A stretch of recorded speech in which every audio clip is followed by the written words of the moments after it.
Hello, wrestling friends. I'm Matt Coon, which means you're listening to Say Yeah!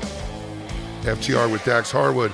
Dax Harwood, I know you can't get enough of this podcasting. I know you can't get enough of talking about stuff. How is everything going in your life, my friend? Well, I can't get enough of talking about myself. I like talking about it. If nobody else will, I'll do it myself. Yeah. And I know if I talk about myself, I'll put myself over. Unless we're talking about my body or something like that, then I'll bury myself all day long. But you do that usually just to say how great the rest of you are. You go, I'm an ugly guy, but look how successful I am. But I'm the best fucking wrestler on the planet. Right. Yeah, weigh it all what out. I could do. Yeah. So, but good, man. Everything's been good. Trying to get used to the road again. I mean, it's been a month, almost a month so far, and still trying to get adjusted. Not just like physically adjusted, but also mentally adjusted, man. Like getting sleep schedules down and trying to get the body feeling normal whenever I only sleep when I have a 4-hour night of sleep. Yeah, it gets harder when you get older, right? Like it is normal before. Yeah, dude. Everything in life gets harder when you get older, except for one thing. It's the one thing you want to get harder, but it just does not. But we have Blue Chew for that. Thank God. We'll talk about that later, I'm sure. But yeah, dude, getting older sucks, man. It does not hit at all. No. There's a good part of it, though, and we're going to talk a lot about that because I think certain situations, it really helps you deal with better than maybe you would have 10 or 20 years ago. And one of those situations is anxiety, which is the topic of today's episode. And really, the first thing Dax and I ever talked about, we want to talk about on the show, was anxiety, but also dealing with criticism and dealing with stuff like that. But before we talk about anything like that, 4 years. You guys signed a 4-year contract with AEW. You talked earlier about how this probably going to be the last contract you ever sign. You gave a great promo on Rampage talking about everything you've been through, how you got to this moment. Talk a little bit about this huge 4-year, I'm talking huge in every possible way, huge for your life, huge for your family, huge for your future contract with AEW. Yeah, dude, I forgot we hadn't talked about that. It just happened, I guess. God, all these days are running together. But, winning the belts, obviously, we kind of foreshadowed that we were going to stay with AEW. And I've said it a million times on the podcast. There were so many different things we had to weigh out what was going to work for both of us. And ultimately, the schedule probably was the biggest thing. But also, I feel that, and this is no slight, I'm not throwing any kind of shade anywhere, but I feel that for the next 4 years, we can trust Tony Khan more with our career and our legacy than we could over there. And I just think it's because, like I said last week, Tony gets us more than Vince does, and even Hunter to an extent. I think Tony understands us and gets FTR better than they do. And I think he also sees more marketability in us. As you saw on Rampage, we were given 6 minutes to talk on a live mic, and that would have never happened in WWE because the connotations that come with the way that I look and the way that I sound, I feel that. Listen. From the time that we left WWE up until 2022, I was not happy with our career. And, I'm not blaming any one person or any group of people. I take just as much blame for it as anybody should, or anybody does, excuse me. But 2022 completely changed my mindset on everything and how I look at situations, how I want to portray myself as a human being, as a professional wrestler, and even patting myself on the back as a role model too. I take all those things very, very, very seriously. And 2022, we had the opportunity to have so many incredible matches and tell so many incredible stories and do things I never thought we'd be able to do, like win the IWGP Tag Team Championships, hold on to the AAA Tag Team Championships all year, Ring of Honor World Tag Team Championships. And I feel that the Briscoes and FTR kept, and please correct me if you think I'm wrong, and you're more than welcome to disagree with me, but I feel FTR and Briscoes kept Ring of Honor in the limelight and kept kept Ring of Honor a buzzworthy promotion. And I'm very proud of that. And that's kind of what I want to do as well for the next 4 years, is help to continue to build AEW. Like I told you a million times before, it's not even just for us. It's for wrestlers 10, 15, and 20 years down the road, so they can have another place to go to make a living. And that's going to tie into our big announcement. We have a huge announcement at the end of the show about the podcast and about the future of the podcast. It all ties in to what we're talking about right now. And before we get to Tequila of the Week, we'll talk a little bit about what's going on. You know, when we started this podcast, Dax Harwood, it was interesting because I was like, hey, no one's ever done a podcast like this. We've got a guy in the prime of his career talking about stuff going on now.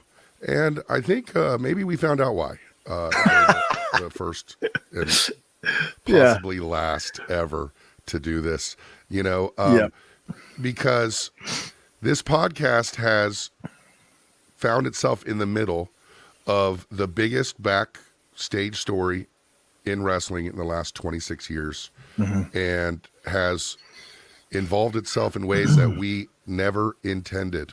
And it was purely accidental.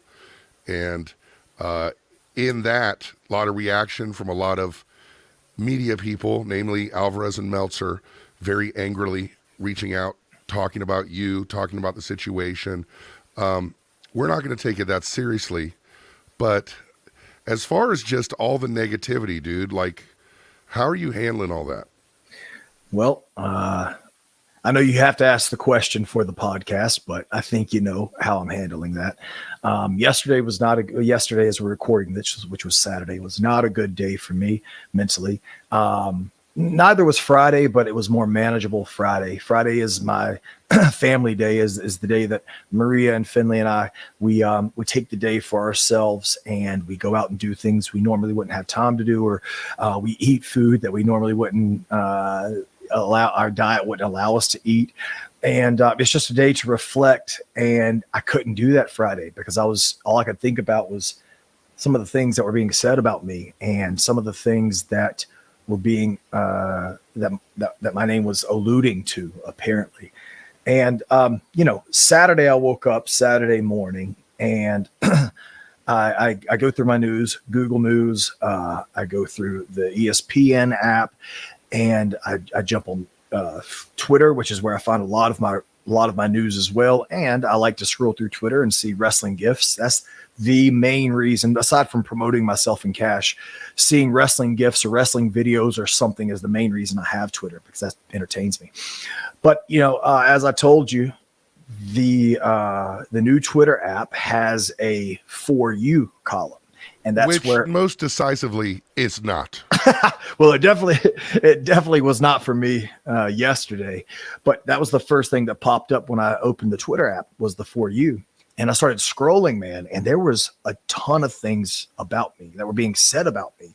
And there were a lot more so than not. They were all positive.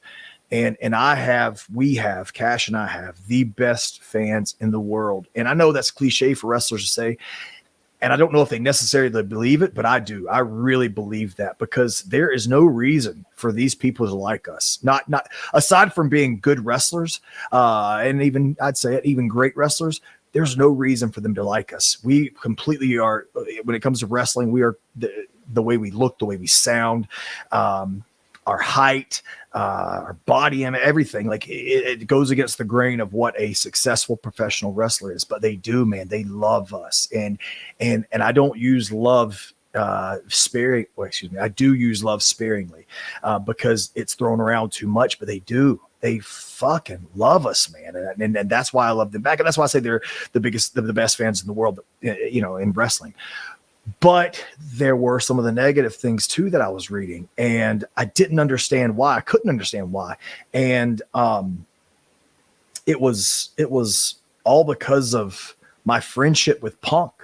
You asked me last week, I think it was last week. Yeah, I'm pretty sure it was last week. You asked me We last lived a week. month in the last week, so don't feel bad Yeah. about that. You asked me last week, and in the Up Rocks interview asked me last week, what is your dream match for Wembley Stadium? Because I think that you, as well as every other fan, journalist, whatever, understands how important Wembley is to me, because they know how important Bret Hart is to me. Huge, And so, yeah, absolutely. And obviously, it's AEW's first stadium show, AEW's first overseas show as well. So you and the Up Rocks guy both asked what my dream match scenario for Wembley Stadium is.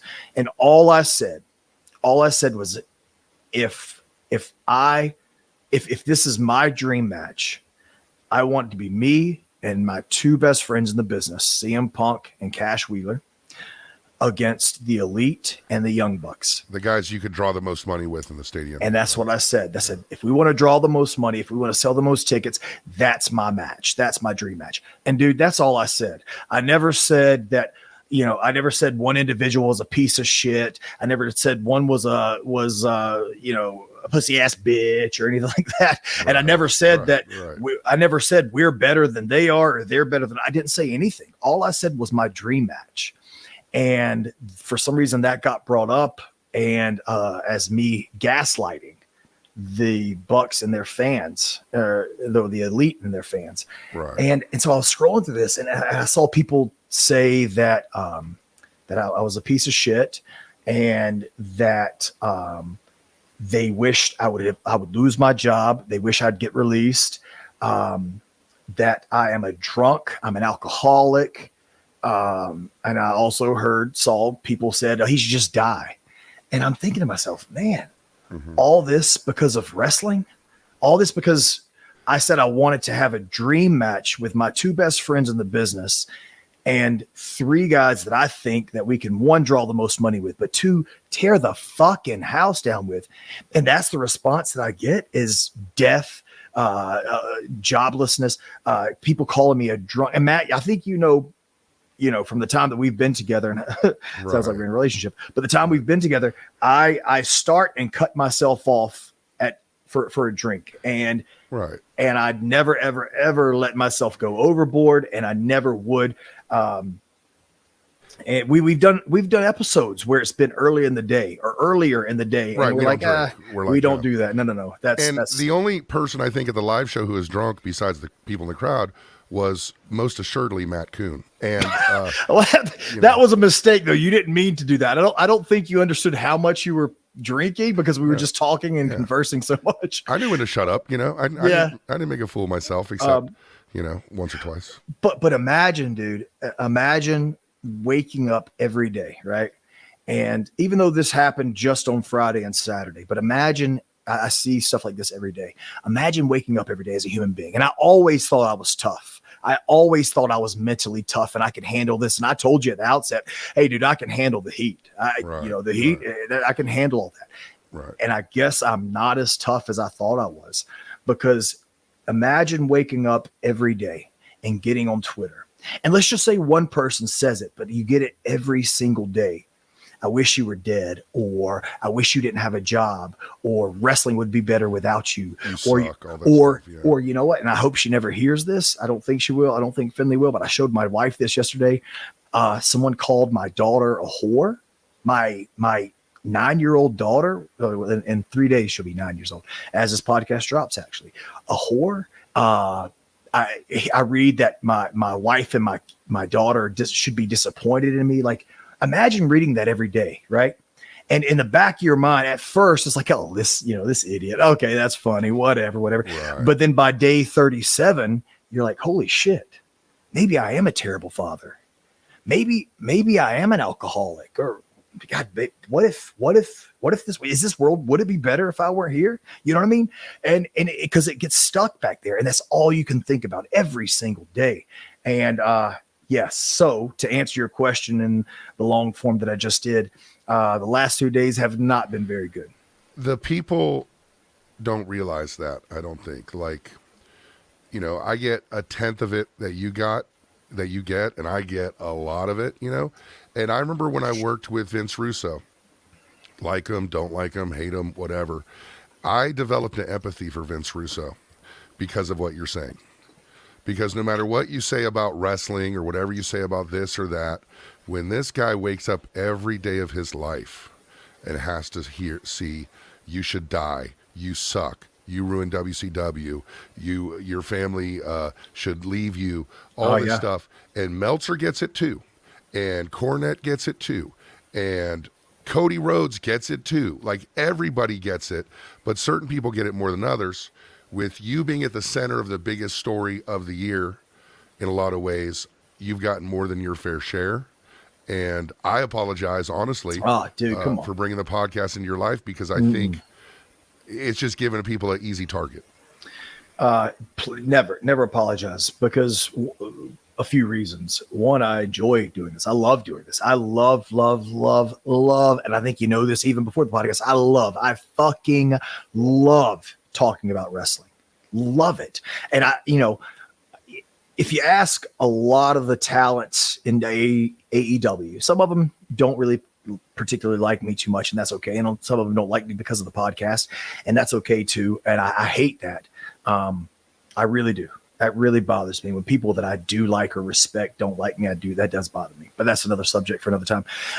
But a lot of the younger talent will ask me to watch, or they'll ask me to sit with them and watch, which I have to apologize to Darius Martin, because he and I were watching a match of his on his phone, and I was critiquing it, and then I got called to take pictures, and I completely forgot to go back to him. So Darius, I will get back to you, dude.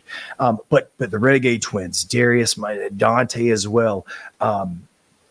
Like I've said before, the Acclaimed, Brock Anderson, Preston Vance, all these guys ask my opinions and critiques on them, and I will take every second that I can out of my day to make sure that I give them the best possible answer and the best possible advice.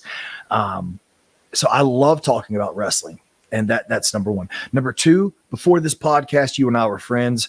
As this podcast is going on, we've got even closer. We talk. Besides Maria, I probably talk to you.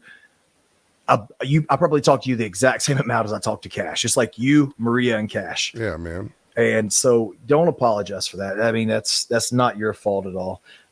It's just, I guess I found out over the last 5 months that I'm a sensitive little bitch, and I'm not as mentally tough as I really thought that I was. Well, we're going to talk about that a lot, about this notion of mental toughness in comparison to mental health. I think something that you have done in coming out with your mental health issues and talking about how you've tried to overcome them and you work on them is destigmatizing that. I'm a guy who deals with depression and anxiety really badly over the last few weeks.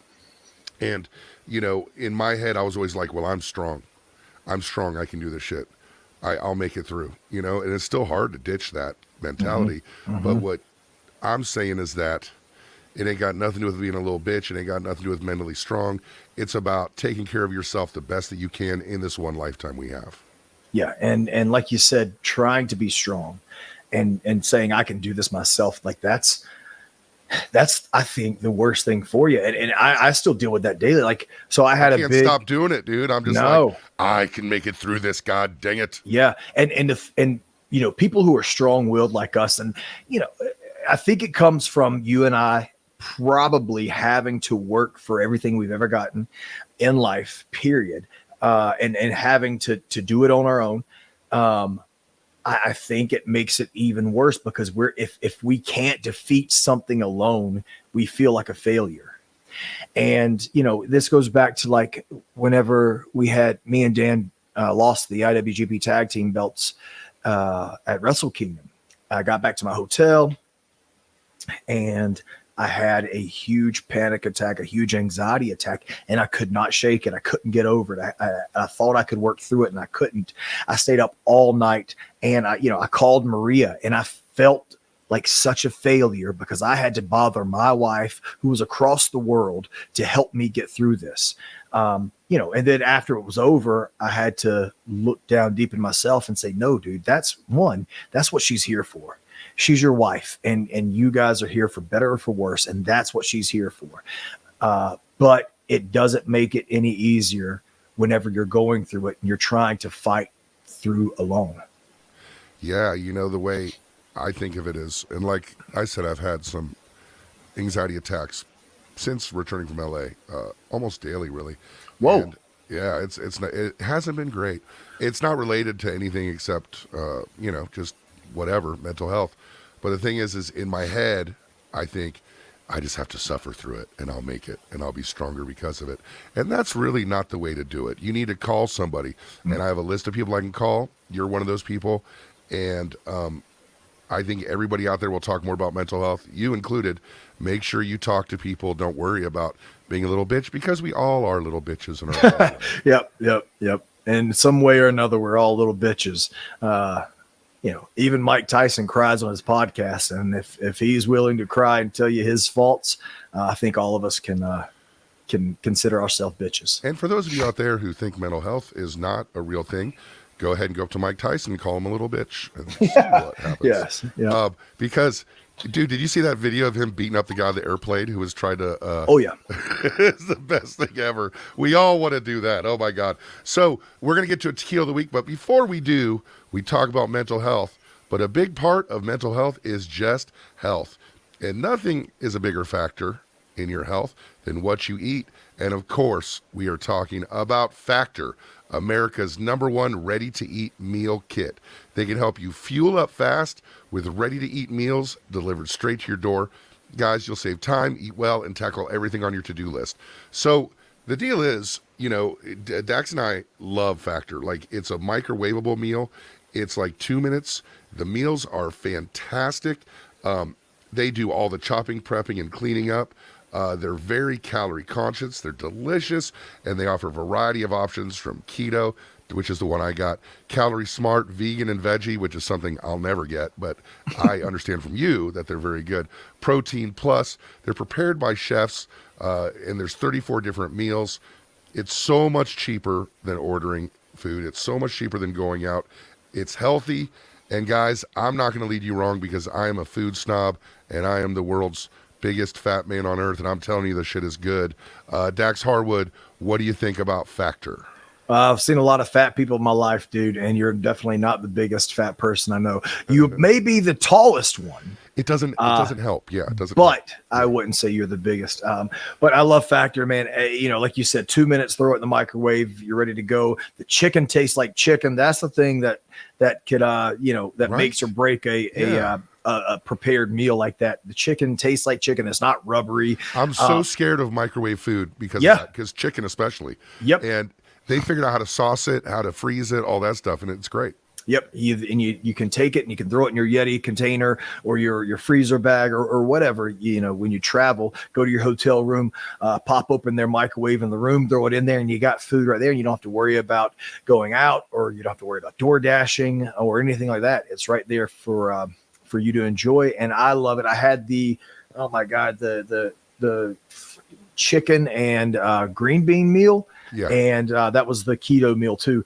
And it was so incredible, dude. And then also, like I told you before, the sweet potato meal, the spicy sweet potato, incredible. They had a chorizo meal. The chorizo one is great. So good. Yeah.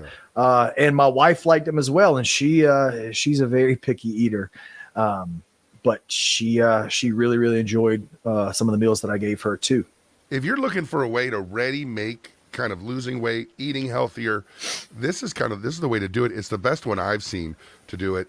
And support the show as well. Go to factormeals.com, factormeals.com/FTR50, and use code FTR50 to get 50% off your first box. That's 50% off. That's just like free food, guys. Free food just to try it, be a little healthier. It's code FTR50 at factormeals.com/FTR50 to get 50% off your first box. I'm just going to say 50 again because I don't think over and over. 50. I can't believe that. 50% off. I remember once I sent an ad to Conrad for a podcast live show, and he goes, man, this is fantastic. He goes, I would have just said the URL like 40 times in a row. It's just the sales thing. But for me, all the sponsors we've had have been fantastic. But one thing we have not gotten a sponsor for, unfortunately, is tequila. Yeah. And in that notion, it is time for Dax Harwood's Tequila of the Week. So we haven't had a sponsor for tequila, and I'm sure there's tricky things that go into that, but we have had a lot of tequila brands reach out to us, and that's really cool, especially one of my favorites, Cascanes. I think overall, maybe the Cascanes is my favorite brand, and they actually, like I told you, a couple of weeks ago, they invited us to this distillery if we were ever in town, and come by and grab a bottle of tequila. So we have not got a tequila sponsorship, but we have made some tequila friends. But since today is such a special episode with the announcement and with the subject being anxiety, I thought I would break out the big boy. The big boy. This is a 1 liter extra añejo tequila. It's called Tears of Llorona. And this one goes for about $330 right now on the market. And it is one of my absolute favorite ones. And like I said, it's the extra añejo. So it is aged in whiskey barrels. It's widely recognized as one of the best tequilas on the market today. They use deep well water as their water source. A 5-year aging process where it's rested in former Scotch and sherry and cognac casks to develop a one-of-a-kind flavor profile. And then those 3 casks are mixed. The tequila is mixed together from those 3 different casks. And yeah, dude, it's one of my absolute favorites. There's a great story behind the name of Tears of Llorona. I don't want to waste time on it because it is a long story, but if you can Google it, you'll enjoy the story right now. So we're going to crack it open. As you can see, if you're watching on YouTube, it's a very dark color, not even almost, definitely a bourbon-esque color, a bourbon-esque tint to it. Darker than most of the tequilas that I have now.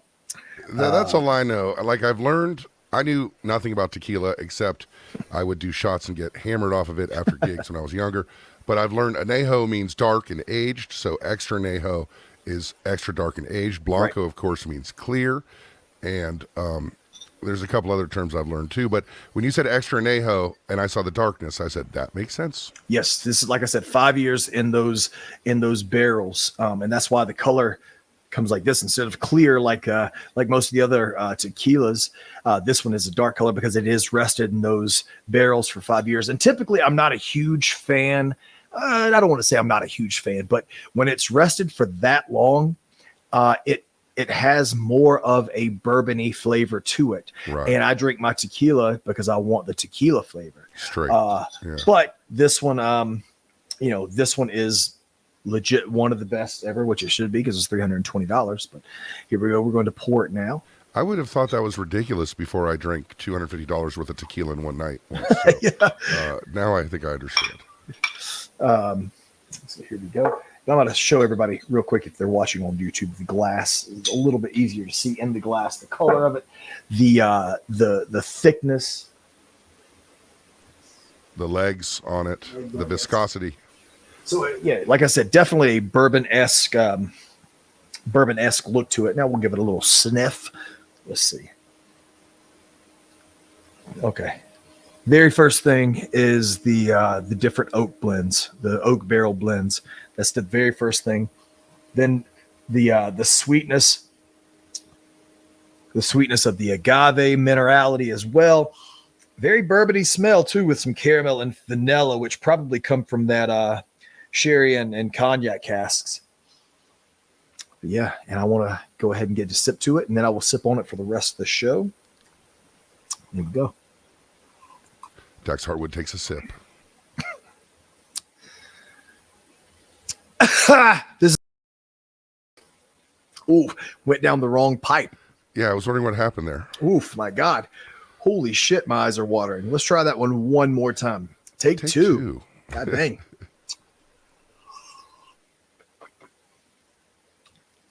Okay.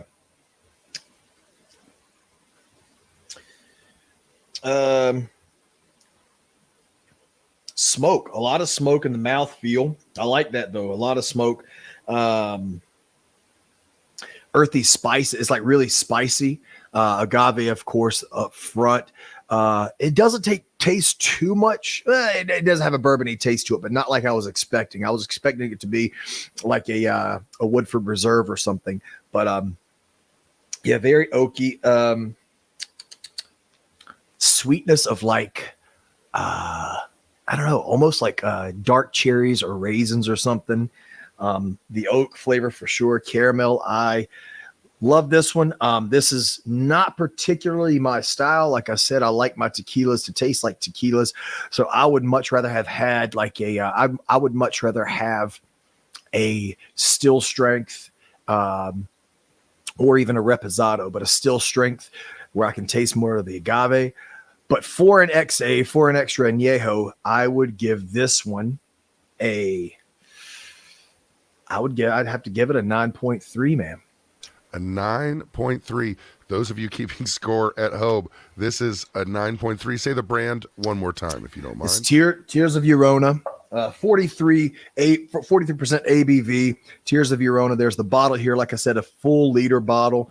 And if you are a bourbon drinker and you want to switch to or you want to get started in tequila, even though this is pretty expensive, it's a good one to acclimate your palate to, because it does serve as that in between from a bourbon to a tequila.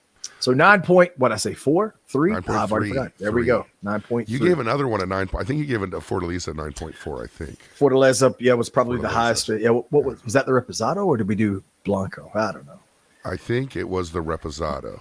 Yeah, I drank the Reposado at the live show. Yes, That's you the one did. that was on my table. You did. It was empty bottle when it was gone. Yes, it's just, you did. expensive alcohol is very good. It tastes very good. That's what I've learned. I will continue to drink expensive alcohol while I'm employed, and then the day that my contract ends, that's when I will go back to Tito's or something like that. I 100% will bet all the money I have that by the time you retire, you will have a tequila situation. I hope so. I really think hope so. There will be a tequila, whether it is you work for a tequila company or whether you have a little still or whether you have a little company or whatever. Tequila, you love tequila like you love, it's like third, I think. I think you have wife and family, you have wrestling, and then you have tequila. So I was shocked. You brought a tequila book on vacation. You know yes, I did. I did. I have that as my travel book. And I do love learning about tequila, but I talked to Maria about this, and it's not, man. I above tequila is coffee. I'm a big coffee snob, big coffee connoisseur. And if I had to give up one, I would give up tequila in a heartbeat. I'd give up all alcohol in a heartbeat just to be able to drink coffee.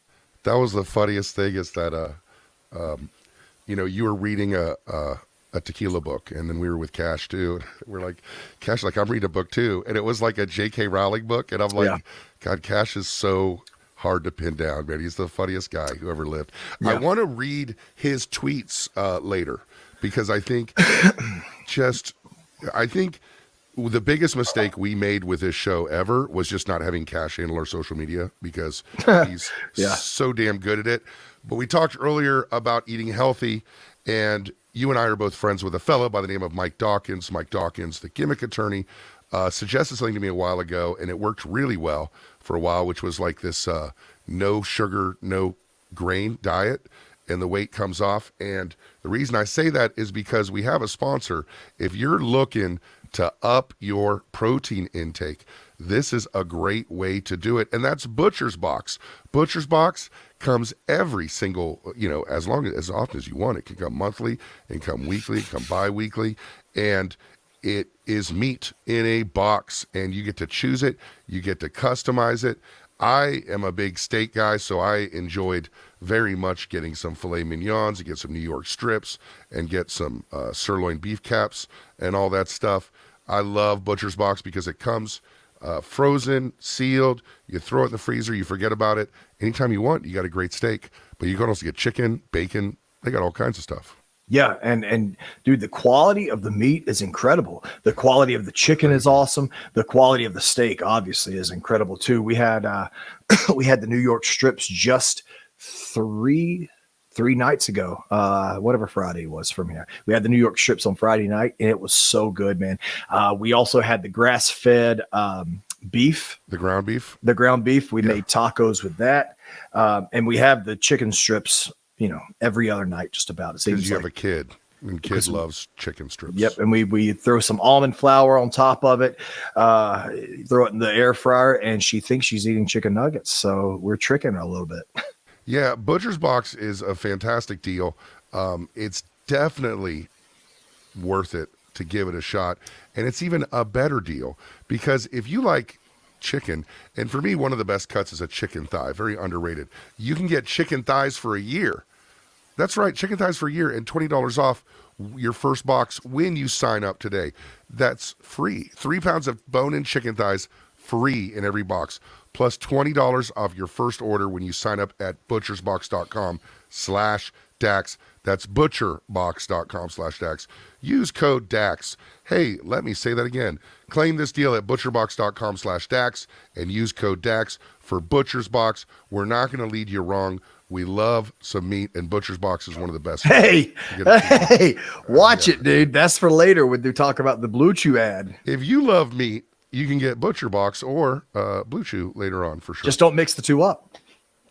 Please don't. You know, it's a cool thing with Butcher Box because, like, I'm making dinner sometimes. I'm like, oh, yeah, I got a New York strip in the freezer. Let me just go ahead and grab that bad boy out. Yeah, you know? That's not a bad deal. Stuff's really great. So we decided, besides the big announcement, which we're going to make at the end of the show, we decided to talk about anxiety. Let's talk a little bit about when you and I first discussed doing this podcast.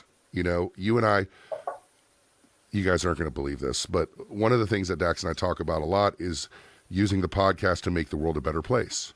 You know, there was a situation that occurred early on in the show where we cut something out just to be nice, just to make the world a better place.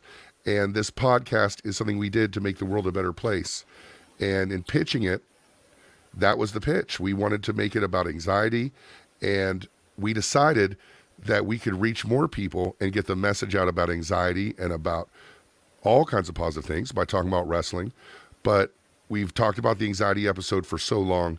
Talk about why it's so important to you to talk about this on this platform. So when you asked me about doing a podcast, you know, my first initial thought was to talk about anxiety throughout the weeks and have wrestling as the backdrop. And, you know, we started thinking about it, and you said, well, maybe if we use anxiety as the backdrop and wrestling at the forefront, we would reach more people because more people want to hear about you talk about wrestling. And the more people we can get with the anxiety as the backdrop, the more lives we can touch. And I was like, yeah, man, that's absolutely right.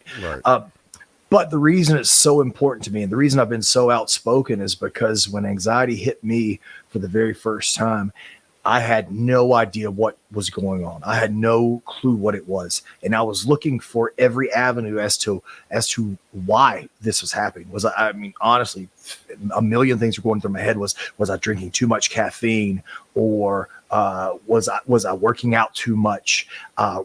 You know, I was taking ashwagandha and magnesium, and, you know, along with my multivitamins and things like that. And I was like, well, oh my gosh, is the combination of ashwagandha and the magnesium and vitamin E, was like everything, dude, everything was going through my mind. And never once did the thought of anxiety cross my mind, because I hadn't heard that many people speak about it and give their experiences as to what anxiety was. So I was lost. I was legit, you know, as cliche and corny as it sounds, I was legit a lost ship at sea, because I had no idea what was going on. Can you talk a little bit about what an anxiety attack looks like for you? They're different for everybody. You know, I talked a little bit before about mine, and mine is really losing my breath a little bit. The heart rate goes up. I feel like I'm going to die, and I panic, and it lasts for a while. What do your anxiety attacks look like? So mine's a little different than that. I don't have trouble breathing. I've heard that a lot from people, but I don't have trouble controlling my breathing. I have trouble controlling my thoughts. And like, it's like disastrous thoughts go through my head. And I've said it a million times, my anxiety the root of it stems from sleep, a sleep issue. And so I'll start to think of something, and my mind will start wandering, and then the worst possible outcome will come into my mind, and then I'll try to break myself from it, and then I'll and it always happens at night. I don't think I've ever had an anxiety attack during the day. It's always happened at night. Almost always for me too. Yeah. And, you know, I start to get really worried, and I start to think to myself, oh my, you know, like, do I need, when it first happened, I wanted to go to the hospital. And the first few times it happened, actually, over the course of a few months, I kept telling Maria, I got to go to the hospital. Take me to the hospital. Please take me to the hospital. And she was like, we can go to the hospital, but they're not going to do anything, babe. They're going to send you back home because there's nothing they can do. And so, it was just catastrophic thoughts that would enter my brain, and they would get worse and worse and worse and worse. And then I couldn't fall asleep because I would think of these thoughts. And then I would think of, oh my God, I'm not going to sleep for the rest of the night, which is not the end of the world, man. Like, Right. Just because you don't get a good night of sleep, that's not the end of the world. But in my mind, it was. And the more you tell yourself that, the more of a reality it is. Yeah. I can't get to sleep. Guess what? It's not going to happen now. Yeah. There's a book by Daniel Amen called Change Your Brain, Change Your Life. And he talks about these things he calls ANTs, like ants, and they're automatic negative thoughts. And a lot of us, when we try to go to bed at night, our brain just downloads from the day. And I know for myself, it usually takes the place of, I think of the most cringy and regrettable things I did that day over and over again. And I've got, you're smiling because I guess you could do the same thing. Yeah. And for me, I've learned to label them a lot of times. Sometimes they're too powerful. These are just ants. They're ants trying to crawl in my brain, automatic negative thoughts. I want to push them out because there's nothing I can do about it now. So that might be helpful to some people out there just to know that everybody has these, so much that the predominant brain scientists in the world is telling us that. That's so crazy that you say that, because the predominant life in the world told me almost the exact same thing. She didn't use the ant analogy, but she said, when she was trying to tell me that this sounded like anxiety and I was going through these issues, she would say, babe, this is just anxiety talking. Tell yourself when this happens, tell yourself this is just my anxiety talking. And it will kind of calm you down, because, what you at least can, not even trick, once you can tell yourself this is anxiety, at least it gives you a peace of mind that it's not going to last forever, that this is just the anxiety that's bothering you. You're not going to die. You're not going to never fall asleep again for the rest of your life, as trivial and stupid as that sounds. But that really did help me out a lot, that this is just another bout of anxiety, and that's all. And it's easy to say, and I don't mean to dismiss it as that's all, Right. but whenever you're going through it, if you can try to at least trick yourself into dismissing it as it's just anxiety, it will help a lot. There's a book called, I've done a lot of research on this. Anxiety for Dummies is a great book, guys. I got the book. It's fantastic, right? Yeah. And it talks about, like, anxiety a lot of times, at least for me, it's like if somebody just pulled a gun in my face. That's, my body does that thing. Whatever the body does when somebody pulls a gun in your face, that's what it does. And then I start, like you said, have the thoughts. And the book, Anxiety for Dummies, says, try to say to yourself, what are you really afraid of here? What is the worst thing that can happen here? Is the ceiling going to come down on you? Is your house going to blow up? Is it really likely you're having a heart attack right now? All these things. And the most important thing, I guess, Dax, it sounds like you're doing really well with this, is developing the process. Because accepting, hey, this is my brain doing this.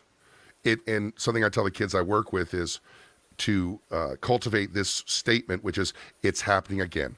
It's happening again. How do I deal with it? A lot sounds like you kind of figured out a process for it now, Dax. Well, I think so. I think I have, but also, I mean, it's not perfect. Yes, but, but every situation is different, whether it's a small difference or a big difference. For example, Saturday morning, which I didn't have an anxiety attack, but I was super anxious all day Saturday, from the time that I woke up because of the shit I was reading about myself from Alvarez and Meltzer, which maybe we'll talk about in a little bit.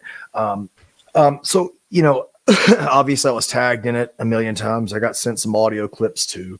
And it's so crazy that they were saying that I was gaslighting a certain group of people. And exactly what they were saying is what they were doing to me, is gaslighting. Right. And, all I said was what my dream match was. And I was saying this out of a place of passion. And I was saying this out of a place of honestly, dude, people are going to shit on me, or they're going to say I'm lying, whatever. I think you know the truth. And the people who are close to me, the truth, it was come out of a place for love, maybe not a place for love for every person involved, but a place of love for professional wrestling and AEW. But I have never, ever, ever, ever, ever heard you wish ill upon anybody, like ever. No.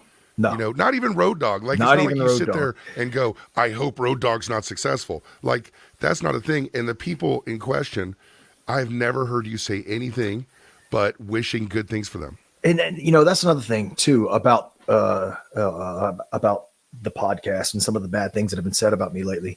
I've never singled out one person except Road Dogg. I have singled out Road Dogg and said that I didn't like him. I didn't respect him because of the things he's done to me and said about me. But never have I ever singled out another individual on this podcast ever. And never would I do that, you know. But I gave my dream match scenario.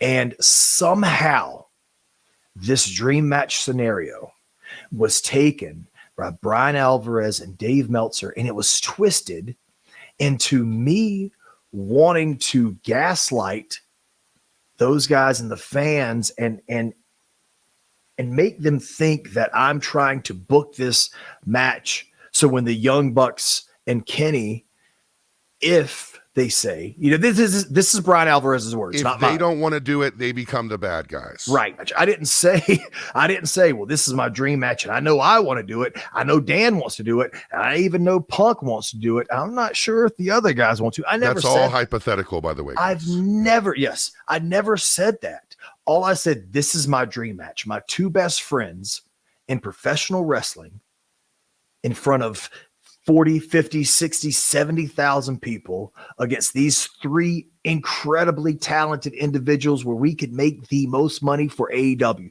That's all I've ever said. And somehow these guys twisted it and said that I was doing it to make these guys who I have respect for the bad guys, you know? Right. And then they have a core group of audience and they have a diehard group of fans. And then these fans, they certainly do. Yeah. These fans Friday and Saturday come after me and say, I wish you'd lose your job, and you're a piece of shit. You're a terrible father, a terrible husband. Your daughter's a whore. I wish you were dead. You should die. The world be a better place without you. Wrestling would be better without you. And I'm like, because I said what my dream match was, that's why I'm getting this hate.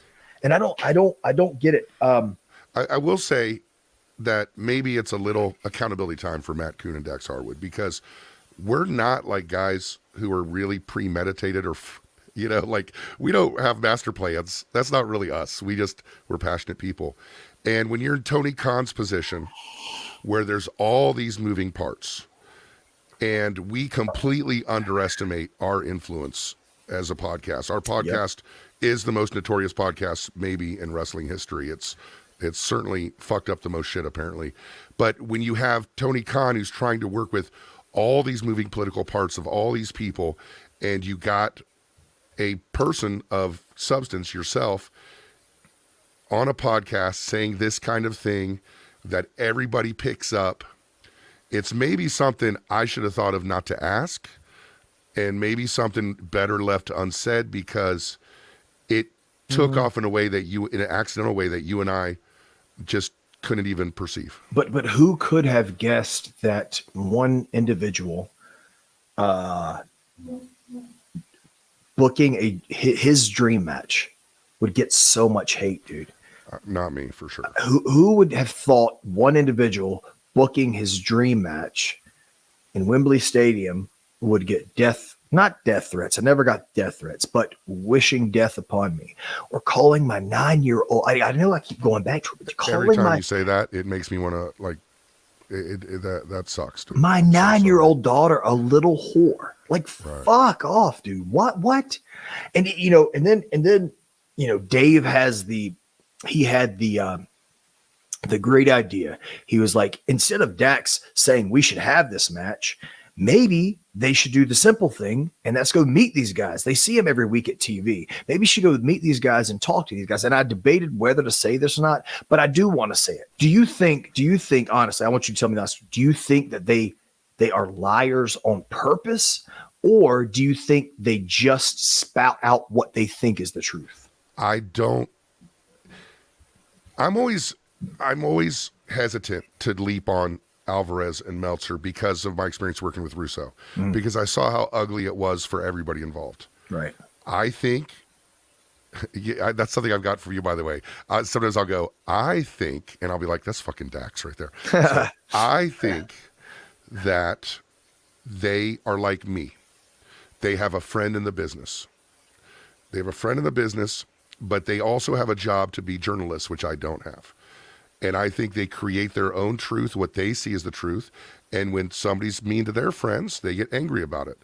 And they have to they can't go public with, this is my friend, that's my friend, because they're doing the job that they can do as journalists. But I do think they're telling the truth. I'm going to leave it at that. I don't want to say too much because I don't want there to be any kind of headlines. The only headline that I want is that Dave Meltzer and Brian Alvarez don't know the full truth. They report like they know the full truth, but they don't, man. They do not. I have infinite amount of respect for everybody involved in this. Every wrestler and everyone outside of the journalism spectrum. I have wrestlers and people that work in wrestling companies. I have infinite amount of respect for these guys, right? For what they've done for wrestling, for their fuck. I mean, I obviously got to have respect for their talents and their abilities, who they are as humans as well. I have infinite respect for, let's just say, the 6 of us that I wanted in this dream match. Infinite amount of respect for them. I am saying this only because I want everyone to know that these guys, Dave Meltzer and Brian Alvarez, are not reporting the factual truth. They're reporting what they believe, what they perceive to be, and probably what they want to be the truth. That's the only reason I'm saying this. Well, we took a little sidetrack because it did have to do with your, with your mental health. I want to go ahead and go to Twitter because you put it out on Twitter, we put it on Twitter, questions about mental health. We have one from Alexia Bodak, ALEBOD 91 on Twitter. What is your opinion on more of the old school opinions and approach of, quote, mental health doesn't exist, unquote, and common things that are said like, quote, it's all in your head, unquote? So I didn't know it's a thing that people, say nowadays that mental health is not a thing. That blows my mind. And if people are saying that, it's people who either haven't experienced an issue like we all have, or they are too afraid to admit that they've experienced that issue. I can tell you that anybody saying that is uneducated. Anybody saying that is has no empathy. They have no knowledge of what the fuck they're talking about. And I don't care if they are someone as tough, like we said, as Mike Tyson, or as nerdy as my next door neighbor. If you believe that, come say it to me. Come say it to my face. I'm not saying I'll fight you, which I will if I have to. I don't mind fighting at all. I love fighting. I love fighting. Don't test Dax Harwood. Yeah, you've seen that firsthand. But we can have a conversation. I can tell you why it's a real thing. And God, honest to God, I guess because I'm not privy to current events, I did not know that was a thing. Did you? I did. I think there is. I'll take it to teaching. In teaching, there's always been this thing where, sit down, be quiet. You're either a good student or you're a bad student. Mm-hmm. But now young teachers know it's evolved. The knowledge of how to teach kids has evolved to appreciate every kid as an individual. And I think mental health has also evolved. And I think for that reason, if you have a teacher, a young one these days might be a little bit better. And if you have a therapist, maybe a young one might be a little bit better because the education has evolved so much in the last 20 years. So I don't want to get too personal about it. And I hope 5 years from now or 10 years from now, she doesn't mind me telling this. And I'm telling it because I want it to hopefully help someone. But for anyone that thinks that mental health is not a real thing, my daughter, 8 years old, she'll be 9 on the day this drops, actually. And I will be in Dynamite, and I will miss your birthday, and I love you, Finley, and I wish I was there for it, babe. But anyway, I was gone last week to I guess I think I was on the road for Rampage and Dynamite as well. Right. And Finley was in her bedroom, and she was trying to go to sleep. Maria was in her bedroom, our bedroom, and she was, about to fall asleep. And Finley goes into Maria's bedroom, and she's crying and she's shaking. And she said, Mom, I can't go to sleep, and I can't get these bad thoughts out of my head. I just feel like something bad is going to happen. And she's losing it, dude. Like, she's like, I can't shake this. Or she didn't say this, but I'm paraphrasing. I can't shake this. I just feel like something bad's going to happen to all of us. And I can't go to sleep, and I'm so scared. And she stayed awake for 3 more hours. That is, that's anxiety, that's not a normal feeling. That doesn't happen every single day, all day. Like, a normal feeling is waking up in the morning, drinking your coffee, getting ready for work, driving to work, and doing your job, and coming home and enjoying your alone time or enjoying your family time. That's a normal day. A normal day isn't you think something bad's going to happen right now in this moment for no reason at all, and you can't shake it, and you're crying and you're shaking, and you're 9 years old. Like, that's not normal. That is an anxiety issue. So anybody thinking that that's not a real thing, dude, they're a piece of fucking shit. You talked about Finley, and we're reading all these questions about stigma in men, about mental health. And I think we might want to talk about a couple things that would help with both, which is it is a biological thing. It is hereditary. I look back, and I wasn't around my parents a lot, but I do remember both of them having anxiety attacks. You add in childhood trauma, you got a perfect recipe. Yep. If you think you have mental health issues, if you look at your parents and you look at what you went through as a kid and you look at biology, you can excuse yourself this stigma because maybe this was just the way you were born and maybe even the way you were raised. Yep. I've had to do a lot of digging and talking to a therapist, and that's not fun, is it? Not in the moment, but when you're done, it's a great feeling. It's a great feeling when you're finished for the day. In the moment, it's really tough, but talking to a therapist helped me find where my anxiety actually started. So we talked about this off the air, and you said I've told the story before on other podcasts about what happened with my anxiety, but and we probably didn't need to get into it, but I'd like to tell my story really quick, please. Yeah. and then get into where it started, where it began. So June the 4th or June the 5th, 2021, I can't remember. I was in Jacksonville, Florida, and we had our show, and went back to the hotel, and I just couldn't sleep because it was, I was hyped up from the show, and I'd had a couple of bad nights of sleep too, and I could not fall asleep. I just couldn't shake it. I could not go to sleep, and I started freaking myself out, thinking, oh my God, what if I don't go to sleep because I'd slept a couple of hours the night before, and the night before I had to wake up early and get on the flight and stuff like that. And I was thinking to myself, oh my God, what if I don't sleep? I'm not going to be optimal. I'm not going to be able to perform at my best abilities. I just started worrying myself. And then the worst thoughts in my mind came, like, what is going on with him? Why can't I shut this off in my head? Because this had never happened before. Why can't I shut this off in my head?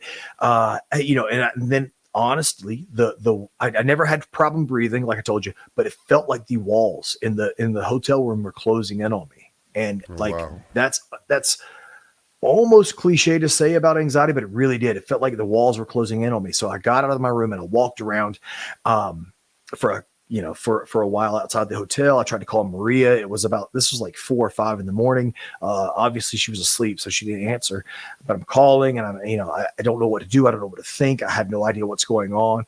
Go back up to my hotel room. I'm like, okay, I'll just go to sleep. So I laid down. That was the worst thing I could do. Got worse. And I slept I finally fell asleep and I slept maybe an hour and a half or 2 hours. Woke up the next day and we had to tape a few darks because this was during the pandemic era. We had to tape a few darks. And as soon as my darks were over, I jumped in my car. I didn't want to wait for my flight the next morning. I jumped in my rental car. I drove all the way from Jacksonville to Asheville, North Carolina, so I could get home and sleep in my bed. And because I thought in my mind, the quicker I get in my own comfort zone, the quicker I get in my own bed, the quicker I can fall asleep and shake this, whatever it is. I got in my bed. I told Marie everything that happened. I was like, this was crazy. It was ridiculous. I'm just ready to go to sleep.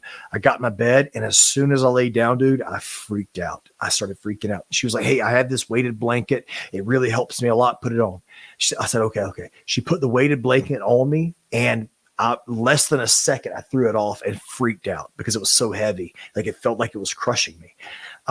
And right. This feeling kept up for weeks and weeks and weeks and weeks, even months. And finally, I came to the realization, and not even the realization. I think I knew for a while. I think I knew this was anxiety, but I finally allowed myself to be vulnerable. And I finally said, okay. Was it something you didn't want to admit to yourself? Mm-hmm. Like as the thoughts are creeping in, yep, that, hey, this might be a mental health issue. I wanted you like, fuck that. No way. Yep. Absolutely. I wanted it to be something else.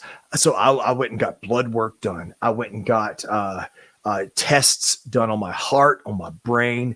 I got all these things done because I wanted someone to say, oh, you have a chemical imbalance, or oh, your blood pressure is sky high.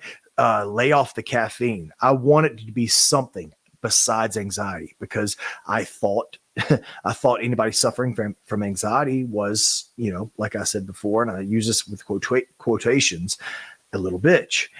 And one day I'm sitting at home. I just had an anxiety attack. Maria and Finley are gone.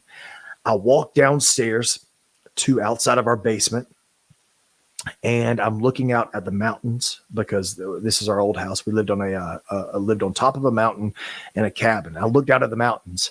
And I was thinking to myself, what is going on with my brain? What is my brain doing right now? And then I started thinking, oh my God, what if my brain tricks myself? Because it had been. My brain had taken over, I thought. Had taken over everything, all of my judgments, all of my sleeping habits, all of my everyday rituals. My brain had taken that over. And I thought to myself, what if my brain tells me to kill myself? And then I started thinking, well, if I tell myself to kill if I can convince myself to kill myself, then I won't have to worry about this anymore. And then I started thinking, well, if I did, would it make the world better? Like, would it be a positive if I left the world? And then I immediately snapped out of it and said, no, my family wants me here. I have to be here for Finley and Maria. I have to do this for them. And I walked upstairs. I sat in front of my television, a blank television screen. I sat in front of there and stared at a blank television screen. Dude, I don't know if it was 2 minutes or 2 hours. I have no idea the concept of time at this point. But I'm staring at this television screen. And finally, Maria and Finley, they come home, and she walks in. She opens the door. Finley comes in. She says, Finley, go to your room. I had been staring at this television screen. And she said, are you staring at a blank TV screen? I said, yeah. She said, how long have you been here? I said, babe, I don't know. She said, get up right now. Because I hadn't left the house. I did not want to leave the house. I was too afraid to leave the house. She said, get up right now. We're leaving the house. You've got to stop this. You can't just sit here and be in your own head. We got outside and, she took me to Starbucks. I remember telling her, okay, I'll go wherever you want to go, but I'm not going to drive. I do not want to drive. I'm too afraid to drive. And she drove me to Starbucks. I had the smallest coffee in the world because I was afraid of caffeine at the time. And, but no amount of mental illness can force you to drink decaf. Dude, God, I thought about it. I'm not going to lie. I thought about it. That was the worst thought after the suicide. Yeah. Decaf is the worst thought. One of my thoughts is, okay, well, maybe if it is caffeine, I can just start drinking decaf and I'll be fine. I'll just drink decaf in You're the like, morning. that's so much worse. Yeah. But you had a little cup of caffeinated coffee. Yeah. And I was scared to death sitting outside of Starbucks. I didn't want to sit inside Starbucks either, which was crazy. I wanted to sit outside because I felt sitting outside, I was closer to my car if I needed to leave, and I wasn't confined to four walls. And this lasted for a long time. I talked to a lot of people, man, and and they all helped me. Maria was the biggest help. And this was another factor in deciding where we wanted to stay. But Tony and Mega were huge helps to me. Mega gave me books to read, which is where I got the Anxiety for Dummies thing. She gave me lists of doctors for the Jaguars, for people close to me who I could reach out to talk to. The people that you work with and work for taking this kind of thing seriously. Yep. Like that's validating on a personal level, not just a professional one. That's Dude, amazing. That's Mega, amazing of them. Yeah. When I say she checked in multiple times a day, that's probably understating it. We would text so many times every single day. And it got to the point where I felt that I was helping her as well, and she would text me and say, I'm having an issue now. And I think her and I conversing, sharing stories, me realizing that while I'm going through this, man, she's going through it too. I'm not alone, And so that's why I want to share my story. And the anxiety didn't just go away in a week or 2 weeks or 2 months. It never has gone away. Just eventually after probably, I don't know, I would say around for this started in June. I would say around December, Christmas time is when I started to get a handle on it and get a hold of it. And I wish I had someone to tell me this is going to take a little time. It's going to take a lot of work and a little time, but you can do it. You can, if you continue to fight, you can get there. And I want to give a shout out to my doctor, my home doctor at the time. I wish he was still my doctor now, but he moved away. His name was Dr. Judkins, and he was so sympathetic to me, never looked at me like I was a burden to him. I could message him any time of the day, and he was cool with answering my questions.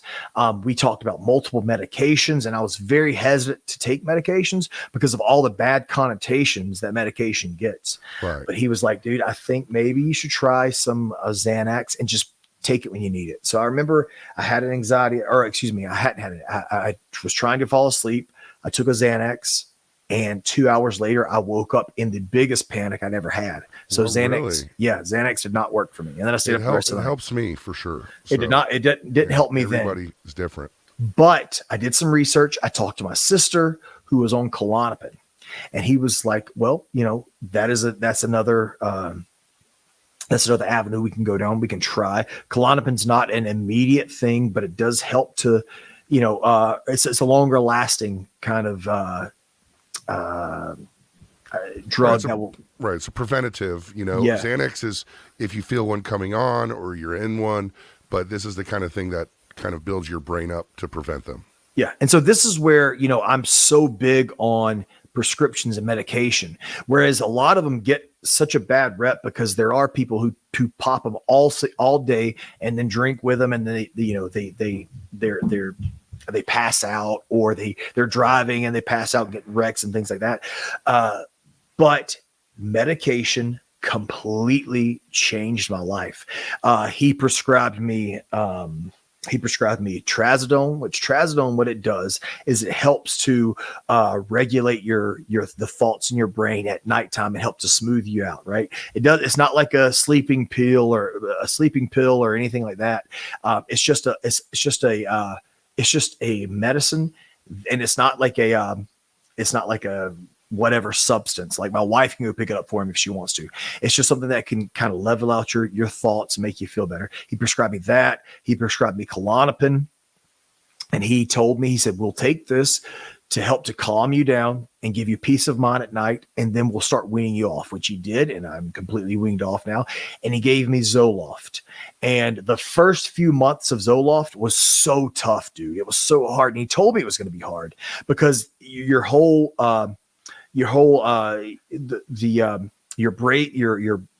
brain waves, and the everything that you, how can I say this, dude? I don't know. I'm not a fucking doctor. I'm a professional wrestler who wrestles in his underwear. Like your just do your best. You're doing fine.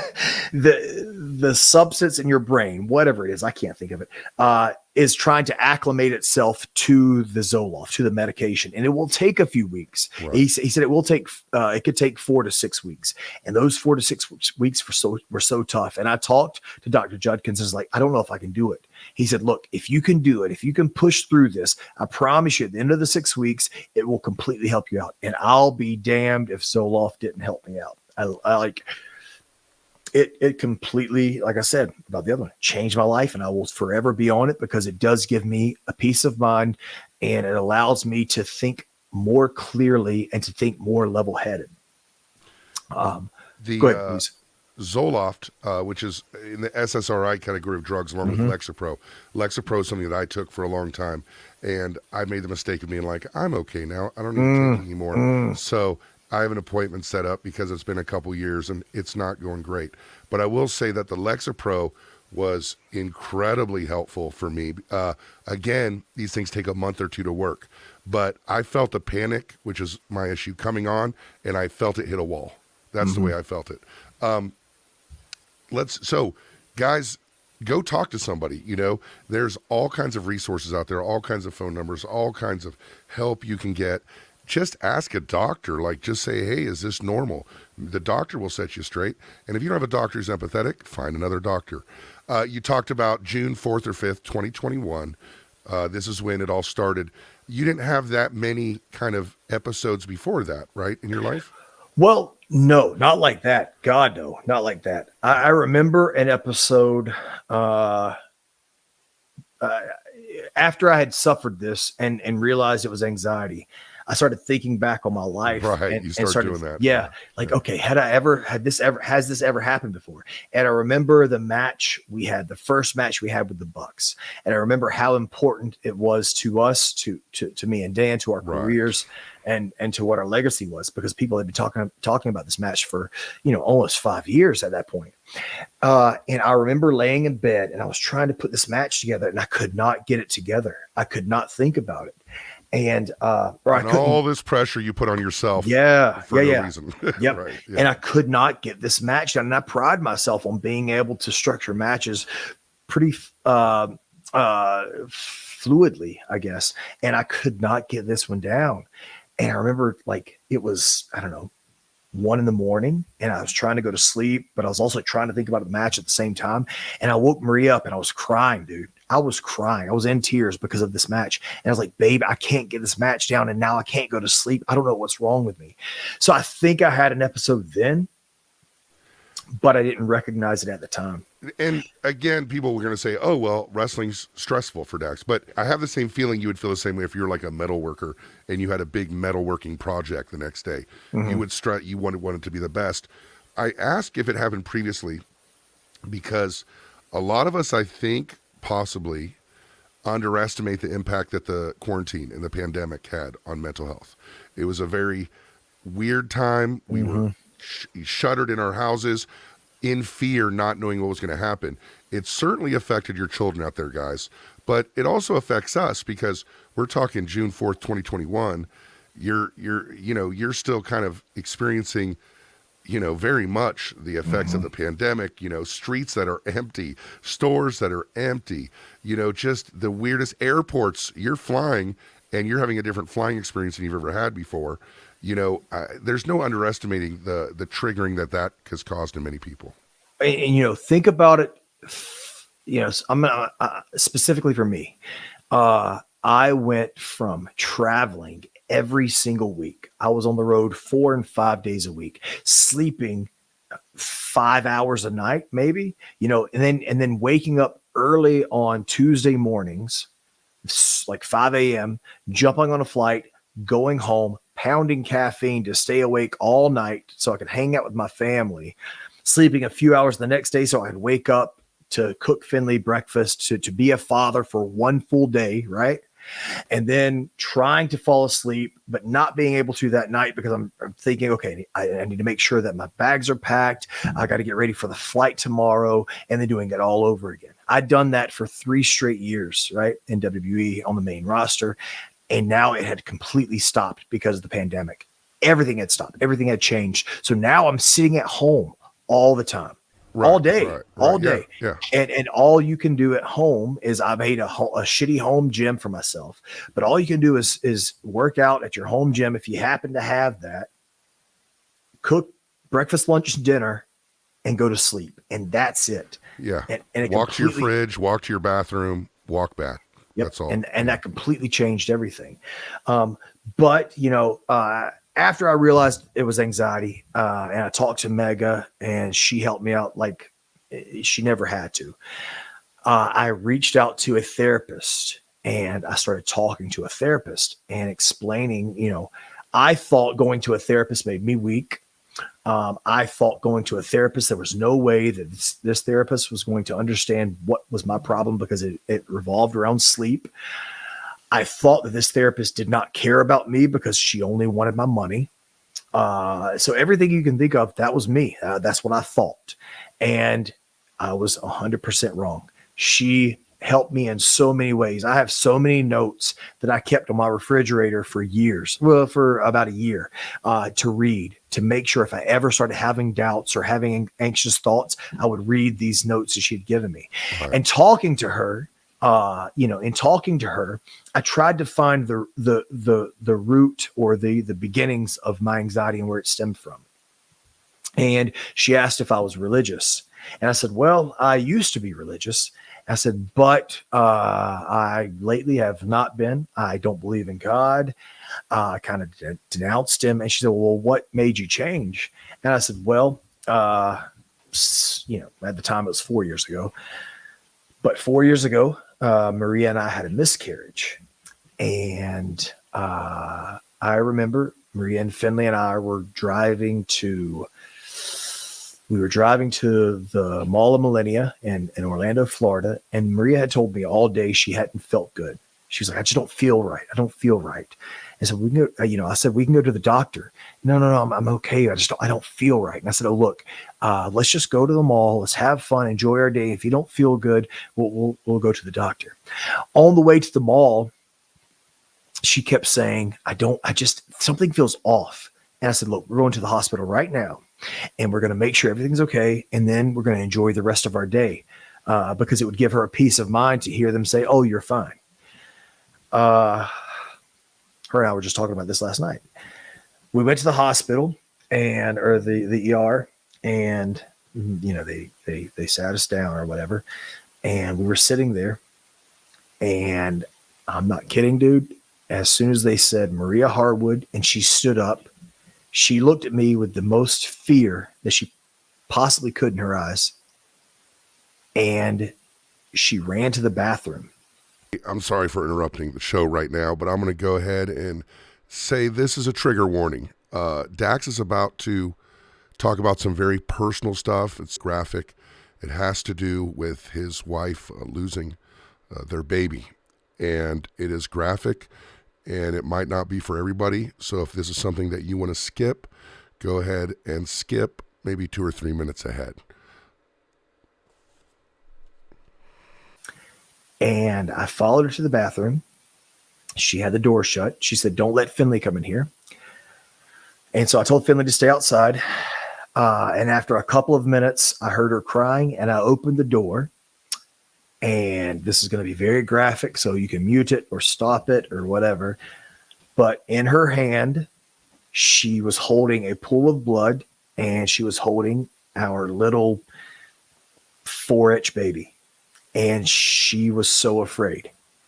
And from that very second, I had to pretend to be tough because she was crying. We ended up obviously having a miscarriage, and she had to stay in the hospital for the day. And From that point on, she was so broken and so afraid and so scared. I wanted to make sure that I was strong for her. So I didn't have time to grieve. And I was telling her this last night. We were just talking about it because we would have a 6-year-old right now. And I would drive from from home to the PC. And that's the time I would grieve. That 10-minute drive, and I would cry and I would sob and I would say in a honestly questionable way, I would say, God, why did this happen to us? Can you please just tell me? And he never answered me. Such a traumatic situation, buddy. Every single day I said, God, why? Please just tell me. And then it got to the point where I got mad at him. I didn't know why, or I didn't understand it was because of the miscarriage, but I got mad at him. And I would drop my keys or I would drop my wallet. And I would say, fuck God, why do you do this to me? When all I had to do was bend down and pick it up and put it right back in my pocket. And then it got to the point where if I would, I don't know, if I was walking and I bumped into something and I was like, God, why the fuck are you doing this to me? You know what? Never mind. You're not even real. What am I talking about? You're not even real. You're not there. And then I completely stopped believing in him. Some of us, Dax, just need someone to be angry at. Yeah. And that's who I took it out on. And that was in 2021 when I started feeling that way. And I blamed him. And then I had these anxiety issues. And I remember, and look, I've told you a million times on this podcast, I don't even, you and I have never talked about religion. So I have no clue what you feel or what you believe. And I would never ask you to tell me. And I would never preach to you what I believe. And I would never preach to anybody what I believe. I love the fact that I know you're a Christian, and I love the fact that you say the person I perceive to be God. That's the way that you state it, because it's a way of saying that you believe, but you're not putting down what other people's beliefs. Yes, absolutely. Because I could be just as wrong as, anybody is for what I believe. But I remember one day, this was probably 4 months after I'd had that anxiety attack in June, and I was driving to the airport for Dynamite, and the sun was rising, right? And I broke down and cried because I had a bad episode the night before, and I broke down and cried, and I said, God, I know you're there. I know you're there. I know you're real. I need you. Please help me out. Whatever it is, help me out. Forgive me for how I've acted, but please help me out. And I had my first ever, like you hear so many people who claim to be Christians or who believe they are Christians say they have conversations with God every day. I do. Wait. No, I don't. I talk to God every day. Right. I don't have conversations with God every day, but I do speak to him and tell him my faults, my thanks, and asking for forgiveness, but I do not talk to him every day. I've actually had a one-on-one conversation with the man I perceive to be God once in my life, one time. And this was it this day. And he talked to me, dude. I don't know. I don't even remember what he said to me. I have no idea. I have no concept of how long our conversation lasted. I have no concept of what the topic of the conversation was. But I just remember after it was over, I was driving to the Charlotte airport, sobbing in tears, finally had entered my body, right? I finally re-entered my body, I guess. I don't know. Sobbing in tears, feeling a peace that had come over me like I'd never felt before in my life. Immediately picked up my phone as I was crying, called Maria, who I say this and I hope she doesn't mind. She doesn't listen, but I hope she doesn't mind. She doesn't know what she believes. And it's all stemmed from the miscarriage. She used to be a devout Christian, and now she doesn't know in 2023, 2022, 2021, then she doesn't know what she believes, and she's not sure if he's there. But I called her and I said, babe, and I'm crying. I said, I'm not trying to preach to you and I'm not trying to change your mind on anything, but I have to tell somebody what just happened to me. And I told her exactly what I felt and what I went through. And dude, I'm not kidding you at all. From that day forward, everything got better. handling anxiety got so much easier. My stress levels completely dropped. I stopped being angry all the time. It was a complete washover. And that, and I feel he's also the reason that I was seamlessly introduced to medication. And it was just a feeling I'd never felt before. And it is a struggle. Every single day is a struggle to fight this anxiety. But every single day, I thank him for fighting with me, the man that I perceive to be God. I thank him for fighting with me. And I thank him, the man I perceive to be God, for giving me the strength and the courage to fight as well. And a spiritual struggle is a very real struggle. And spiritual contentment is a very real thing. I remember, I'm not really a religious person, but I remember having a conversation to relate it to wrestling, about Lex Luger. I'm not sure how many interactions you've had with Lex over the last couple years. Just one. He is the most at peace human being I've ever known. Like, the most at peace, kindest, gentlest. If you talk to anybody, they go, Luger is the guy. Luger is the man, and that comes from his belief in God. That comes from him being content. Now, if you see Lex Luger, he doesn't look like the Lex Luger that you grew up with. Lex Luger was a god among men. Like, my God. And now you see him, he's in a wheelchair, and he's very soft-spoken and, physically can't do a lot of things. But he is about the happiest, most content man I know.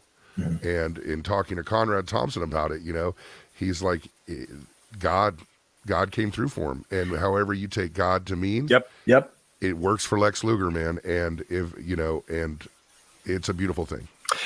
Who am I? Who am I to think that believing in Buddha is wrong? Right. Who am I to think that you're wrong for believing that God is the sun? Who am I to even believe that you think that the Big Bang Theory is the real thing? You know what I'm saying? Who am I to believe that? Because I believe in a man that we can't see, that no one's ever seen. Right. I believe in it. I not even want to say a man. I believe in a spirit that we can't see, we've never seen, a spirit that has just happened to be here forever and has created all this. I believe that. Like, I should be the ultimate and say, no, you're wrong for believing what you believe in. You're wrong for believing what you believe.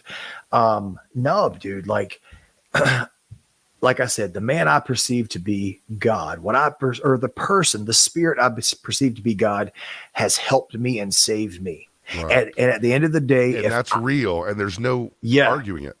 And at the end of the day, if I'm wrong, when I'm dead and they burn my body and throw me in an urn, if that's the end of everything, at least this gave me, believing in God, gave me a peace of mind to live a better life and live a happier life with my family. Look, I still, and I will until they burn me, I will say fuck, shit, damn, kiss my ass. I'll drink my tequila. I'll do all the things that a lot of the Christians perceive to be wrong. But in my mind, my God, the spirit I perceive to be God is not a vengeful or jealous God. They think he is. I don't think so. I don't think a God would create someone just so he can condemn them to hell. Right. I think that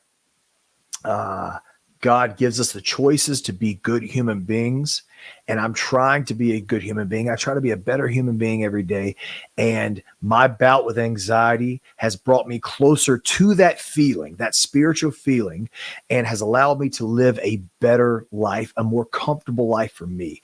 And at the end of the day, if I am wrong, then fuck it, dude, I'm wrong.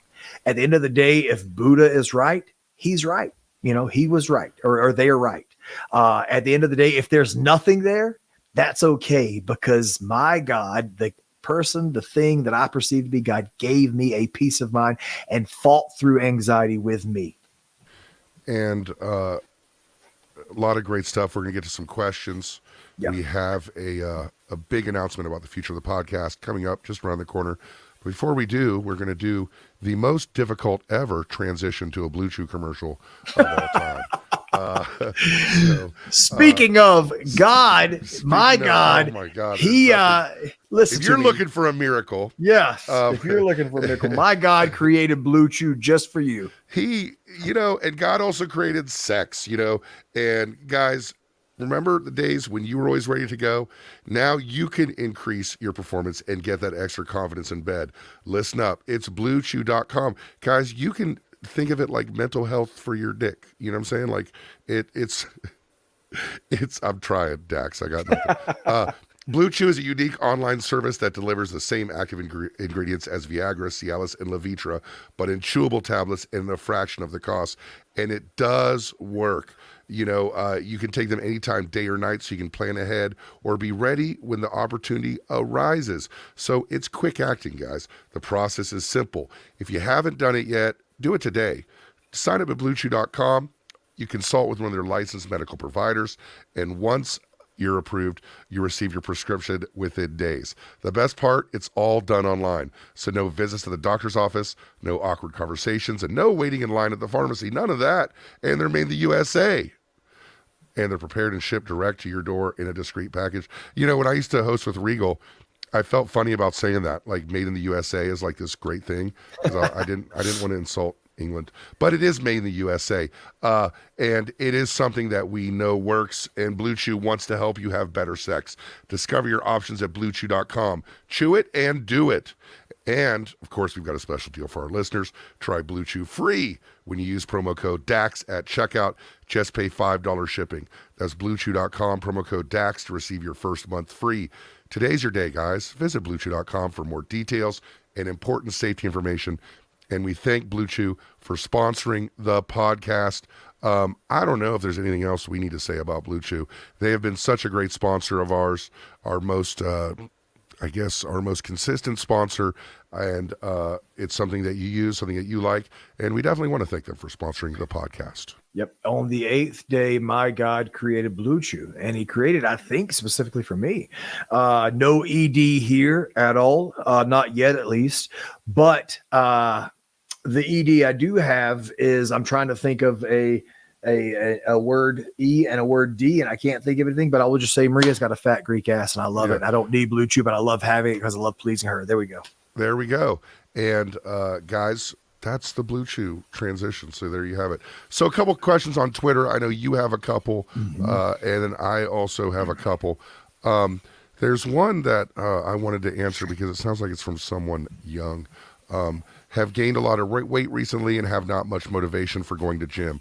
I'm 98 kilograms right now, which is 2.2 pounds per kilogram. So let's say 210 pounds, something like that. And understand I need to lose weight, as my parents keep telling me. And I used to collect soccer jerseys, but can't wear them as I'm very fat now. Any suggestions? As someone who has struggled with his weight and still struggles with his weight and is not young, I will first give you the advice. You got to get a grip on this now, buddy, because it just gets harder and harder as you get older. Whatever help you need to get to do it, get it, because it can take off on you. Dax, maybe talk about the role that mental health plays in situations like this, where it gets harder and harder to get the help you need. So I think the first thing I want to talk about is his parents who are telling him he's fat. I don't know how old you are. I hate that your parents are telling you that. Never in a million years would I ever think to tell Finley, oh, you're getting a little big, huh? Or like, oh, you need to drop a couple of pounds. Jesus, never in a million years would I think that. I'm sorry that you have to go through that. That is the most, that's probably the most dramatic thing. I don't want to say the most. And it's not helping, by the way. No, it's not helping. Yeah. But it is a super traumatic thing that a kid has to go through, that their parents are ridiculing them. Even if the parents think they're trying to help, you're not trying to help. So I hate that you're going through that, and I'm sorry. It is something that the sooner you get a hold of it, the better. But I'll tell you this, dude, or sister, whatever you are. I didn't get a hold of it until I was like 25 or 26. I was a very, very, very fat kid. As you can see, in my trunks. I wear my trunks now, and I get ridiculed. I saw one today. I get ridiculed online every day about how I look. I can't help it. I could go get the surgery to get the skin cut off around my belly and the love handles and shit like that.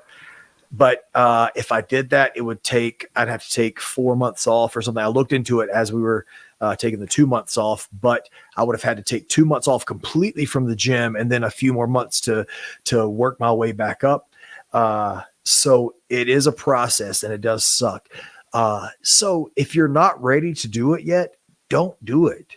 I'm not the one telling you, I'm not going to be the one to tell you to go get healthy, quote unquote healthy, or, you need to lose weight. Because look, I thought at one time, I've got to lose my weight right now because everybody's telling me I'm fat.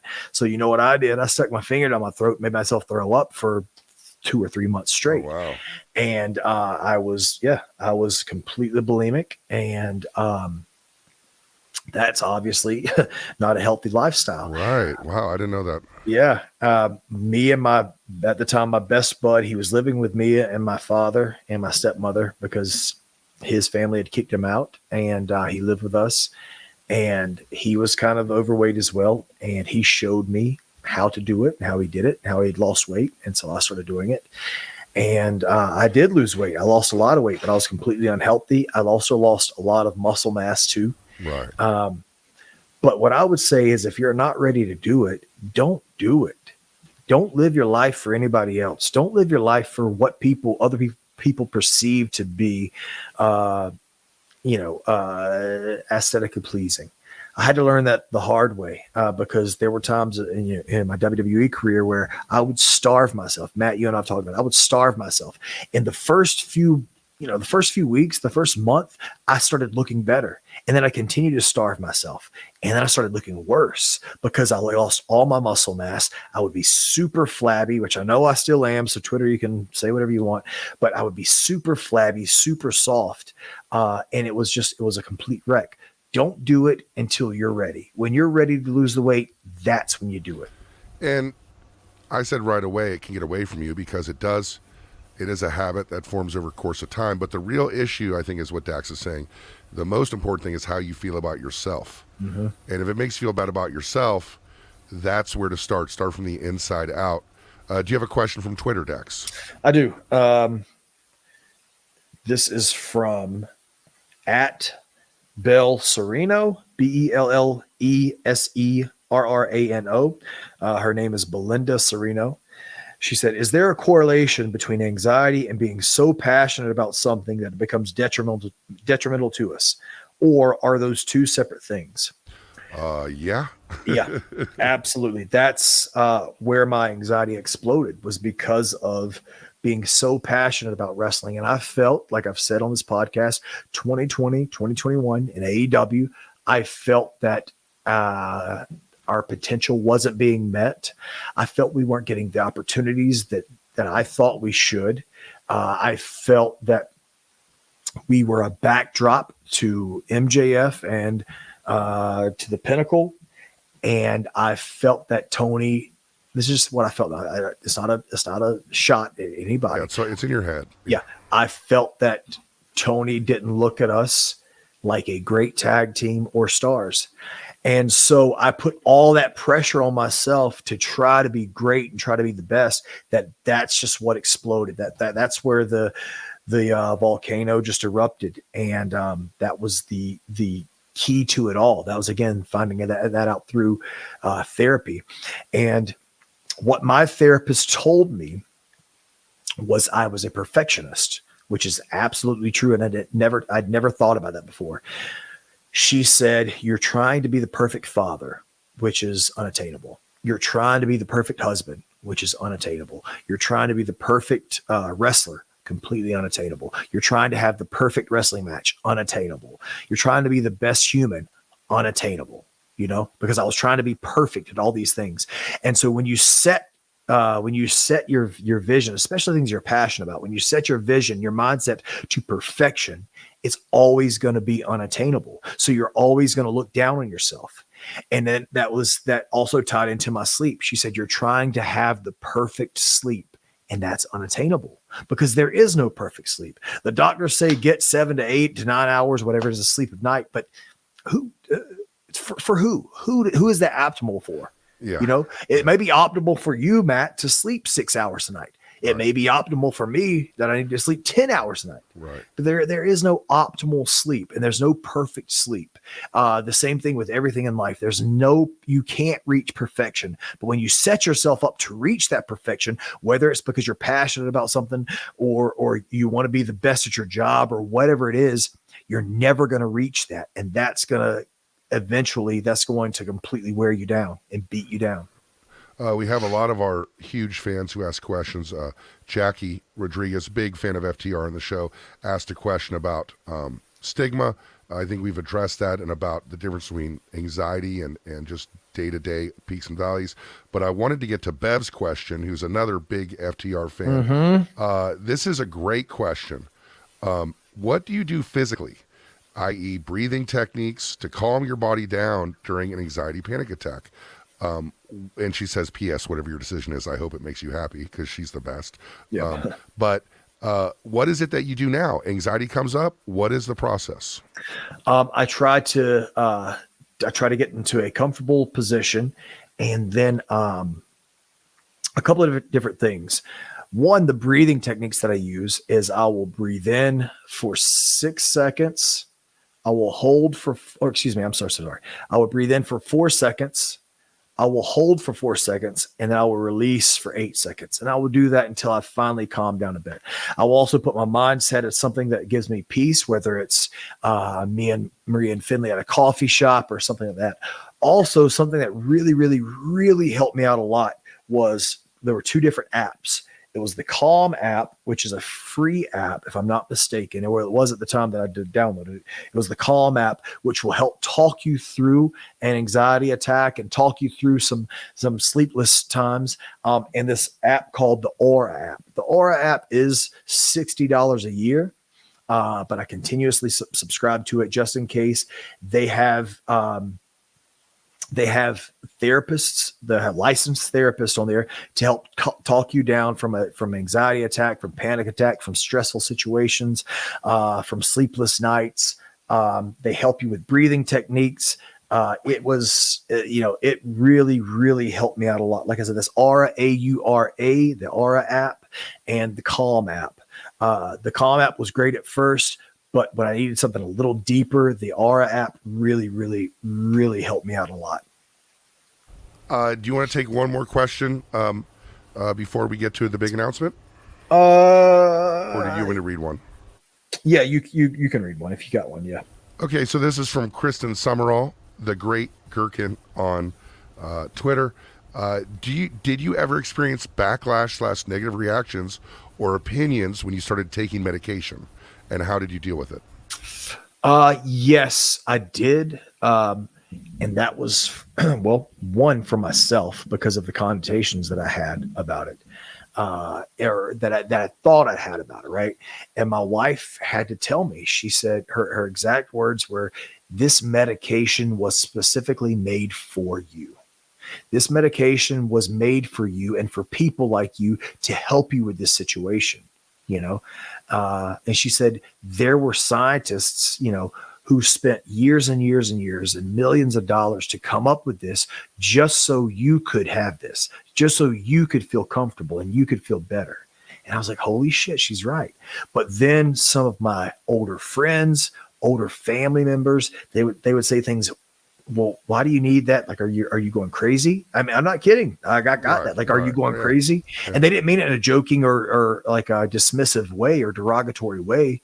They just thought that my mind was going crazy. And I said, no, I'm not going crazy. I at least don't think I am.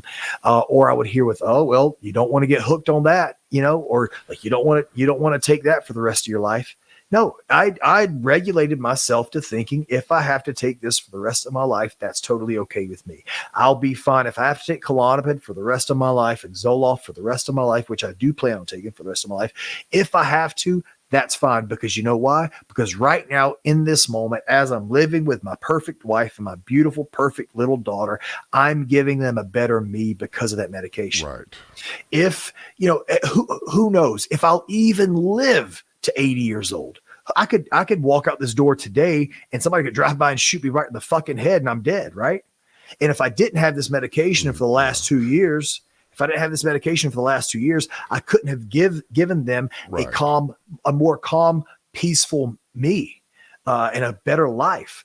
But there's some studies maybe that you possibly could through the Klonopin, but taking it every day for the rest of your life, you could have early onset dementia. That's a possibility. But also it says, in some studies, if you eat too many Oreos throughout a long period of time, you might get cancer. But you know what? I still eat a fucking Oreo because it tastes good in the moment right now. At 80 years old, when Finley's gone off and she's got her own family and Maria and I have lived a great life, if I start to develop dementia, that's going to suck. And I hate that. And I've watched her grandmother go through dementia, both of them. I've seen it happen and it does suck. But I promise you, if it's because of a medication they took and the life they lived beforehand, I bet you they would have done it all over again. You know what I mean? I know for a fact I would have, because I was in the darkest point in my life ever. And I've never reached a darker point than that. And I was not being the best. I would wake up because I couldn't sleep. Obviously, I would wake up in the middle of the night and walk to Finley's bedroom as she was sleeping. And I would just stare at her and think to myself, I'm failing her as a father. I am failing her. And I would break down and cry. And then I'd stay up all night. And then the next day I was worthless because I was thinking about how worthless I was as a father and a husband. Right.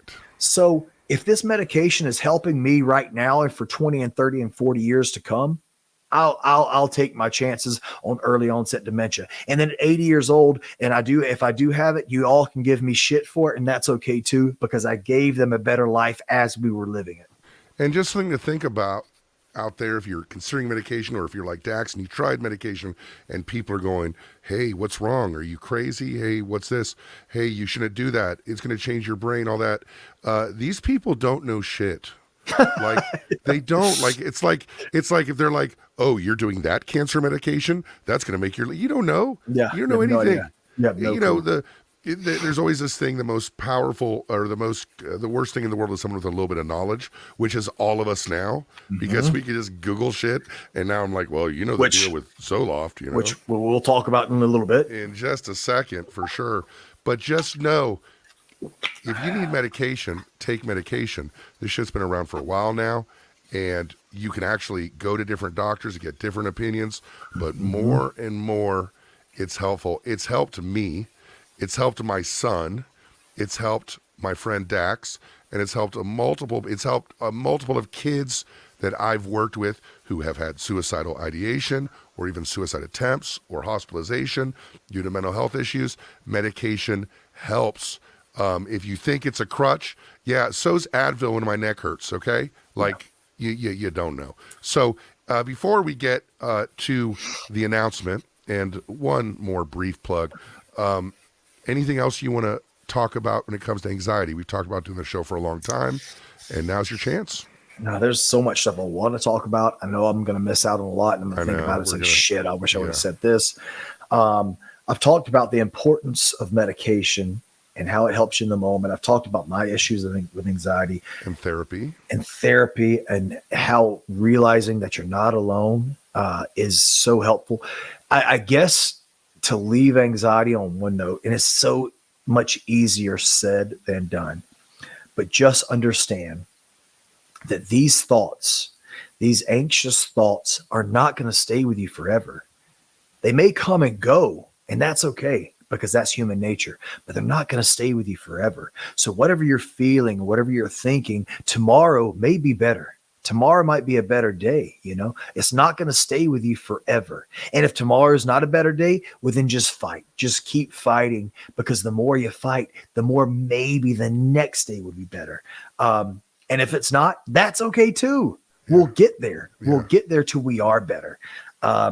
It's something I struggle with every single day. I haven't beat anxiety. I never will beat anxiety, but every single day I overcome it. And the next day is a challenge. And I just have to make sure I overcome it that day too. So don't look at don't look at 1 day or 2 days or 3 weeks or a year ahead. Think about the moment, think about now and what you can do to be better now. And hopefully that will help you to slowly, progressively get better. I have an ex-student named Anthony who's probably 24, 25, and he was going through some depressing stuff. And he said to me, he's talking. I'm like, bro, you're okay. You're not going to do anything. And he goes, oh, no, there was something you told me when I was 16. And I'm like, what did I say? Because, I have no recollection. And he said that I said that every new day has infinite possibilities. And all you got to do is wait through the night and wait for the next day. And that is, and it's how I think. So I'm not surprised I said that. But every day does have infinite possibilities. Tonight is just tonight. And we all know depression, anxiety, all this stuff gets worse at night. The morning's going to come, and then we can try again. If it's bad today, we're going to fight again tomorrow. And I think that's the real lesson here. Yep, absolutely. I can't say it better than that. So, one thing that was definitely good for my mental health was the live show. The live show was over on Fite TV. Fite TV now has Fite Plus. Fite Plus is such a great deal. It's the ultimate digital platform for live sports entertainment, and they are now offering a free 7-day trial at tryfite.com. So when you get on this, there is so much wrestling. If you like wrestling, there is so much on there now. It used to be you'd pay this for this event or that for this event. And while they do have a lot of some events you have to pay for, the Fite Plus is amazing. It's like the WWE network all over again. It's packed with a premium live event schedule, over 1,000 hours of live action every year, a library of over 4,000 hours on demand, plus exclusive content. Fite is a great partner of ours because you can watch our live show on there. Go ahead and watch it today. If you want to see what people are talking about, it was such a good time. It was such a great party. There's 150 people in us having a great time. They support us, so let's support them. Give that free 7-day trial a try, and you'll be a member for life. That's tryfite.com/T, or not slash, but they want you to spell it out. TRY, and Fite is FITE.com. Dax Harwood, I think that's enough of the plugs. We are towards the end of this episode of FTR with Dax Harwood, and we said on Twitter, God, wouldn't it be funny if this was just, man, how much would people hate us if this was just a giant work? Hey, we're going to have a retirement podcast next week and the loser, but we do have a serious announcement to make.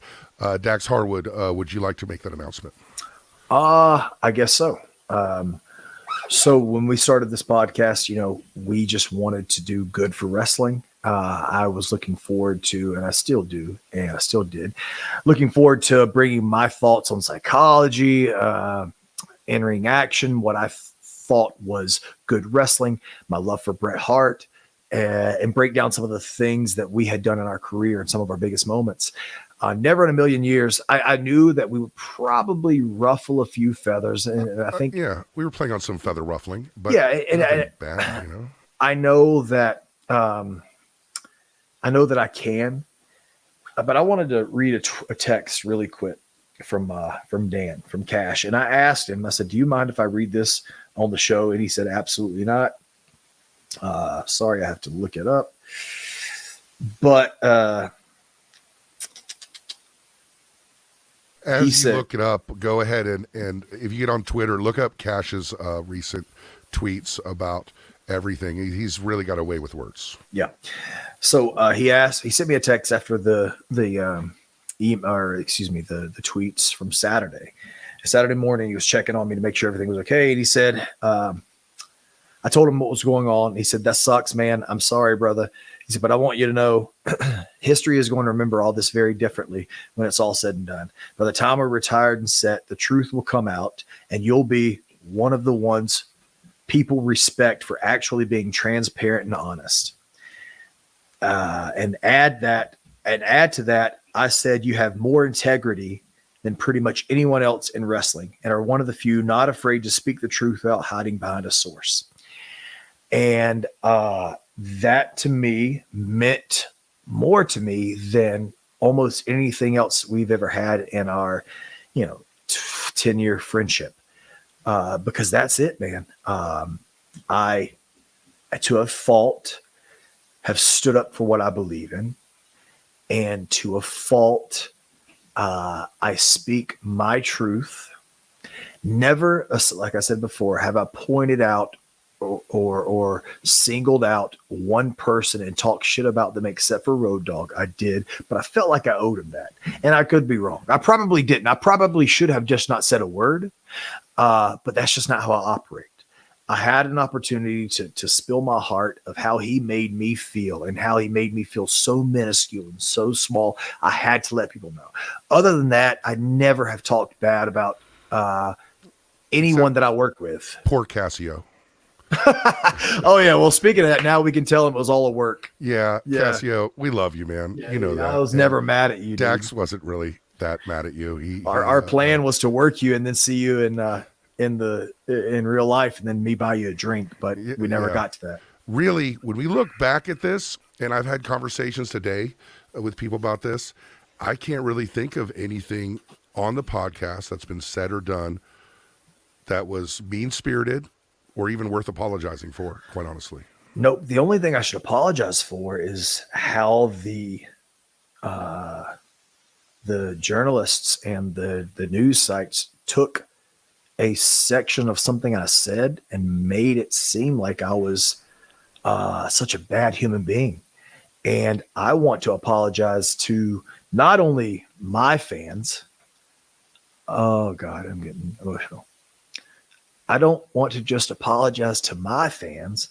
I want to apologize to the people who already didn't like me and fans of, for example, the Young Bucks and fans of Kenny Omega, fans of MJF or anybody else who I may have upset.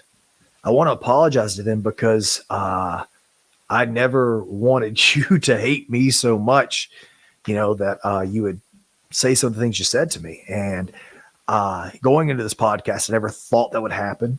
And I hate that it happened. And again, like I told you earlier in the show, I thought I was way more mentally tough than I am, but I admit that I'm not. And I don't think that I can handle some of the things that are said. I also don't know if I want my daughter 10 years from now to read some of the things that are said about me. Right. But ultimately, we all wanted to do good for wrestling, right? And you and I. And I don't think that this podcast, as much as we tried, dude, as hard as we tried, I don't think the podcast was reflecting that for whatever reason. Yeah, I don't think maybe it was good for wrestling, and it sucks. But I do want to clear up a couple of things. AEW did not ask Dax or pressure me or anybody to stop the podcast. Well, we haven't even announced it yet. That was the first time we said it. So there you go. This is it, guys. This is the last episode. And, there we go. And before we, finalize everything real quick and talk about it just a second, AEW did not pressure anybody. Tony Khan did not pressure anybody. Dax and I haven't had a falling out. Oh, God, no. This was right. Any of those other things, we're not so upset by the trolls that were leaving. We're not so upset at Alvarez and Meltzer, whoever that were leaving. We really just don't feel good about the fact that what we're doing is hurting wrestling or hurting AEW, this company that's trying to make the wrestling world a better place, like it or not. A lot of our fans, a lot of our listeners, our old school listeners that don't like AEW, but I'm telling you, I've been a supporter from the start because I think it's something that can help professional wrestling. And we love wrestling. We love the fans. We love the wrestlers in it.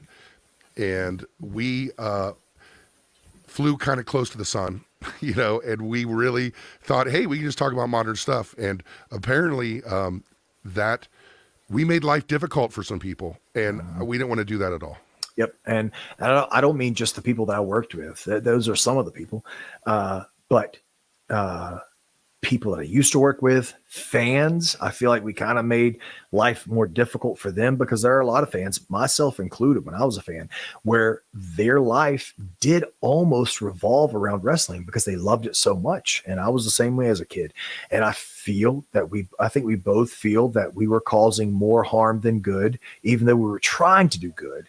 It just didn't come across that way. And I guess we didn't portray it that way. We were more of a detriment to professional wrestling than we thought. And we never wanted to be that. No, and maybe we could have, but that's not the way that our brains operate. Like my brain operates like you do the right thing, you keep your words, thoughts, and actions consistent, and you don't worry about the results. You're kind of the same way. You're like, I'm going to speak up for my friend who I love, but we don't think about the ramifications because we're like, if you do the right thing, everything will work out. And that's kind of, a lot of times, that's just television stuff, like it doesn't necessarily always work out like that. And always, and not all the time. A lot of the times doing the right thing is not perceived as doing the right thing. And sometimes what we perceive to be the right thing is not the right thing.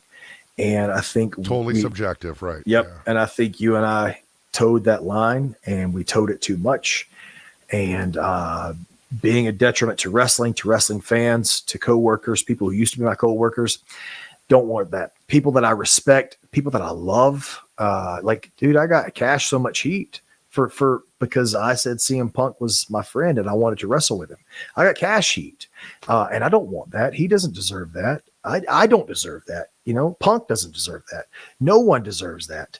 And it was all because of me. And so now I think the best course of action is to just stop the podcast. And I always said I wanted to leave wrestling, as cliche as it sounds, as like I always say, wanted to leave wrestling better than I found it. And I felt that Cash and I were on our way there. And I think this was a bump in the road.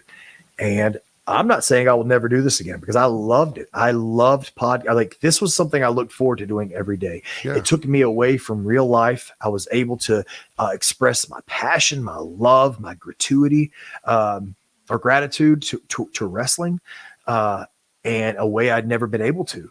And now I can't do that. So it sucks, but it's something that I think it's a mature decision on both of our parts. And I think it's something we have to do. We're not saying it's gone forever. Like we might come back in a little bit, or we might not come back at all, or a few months.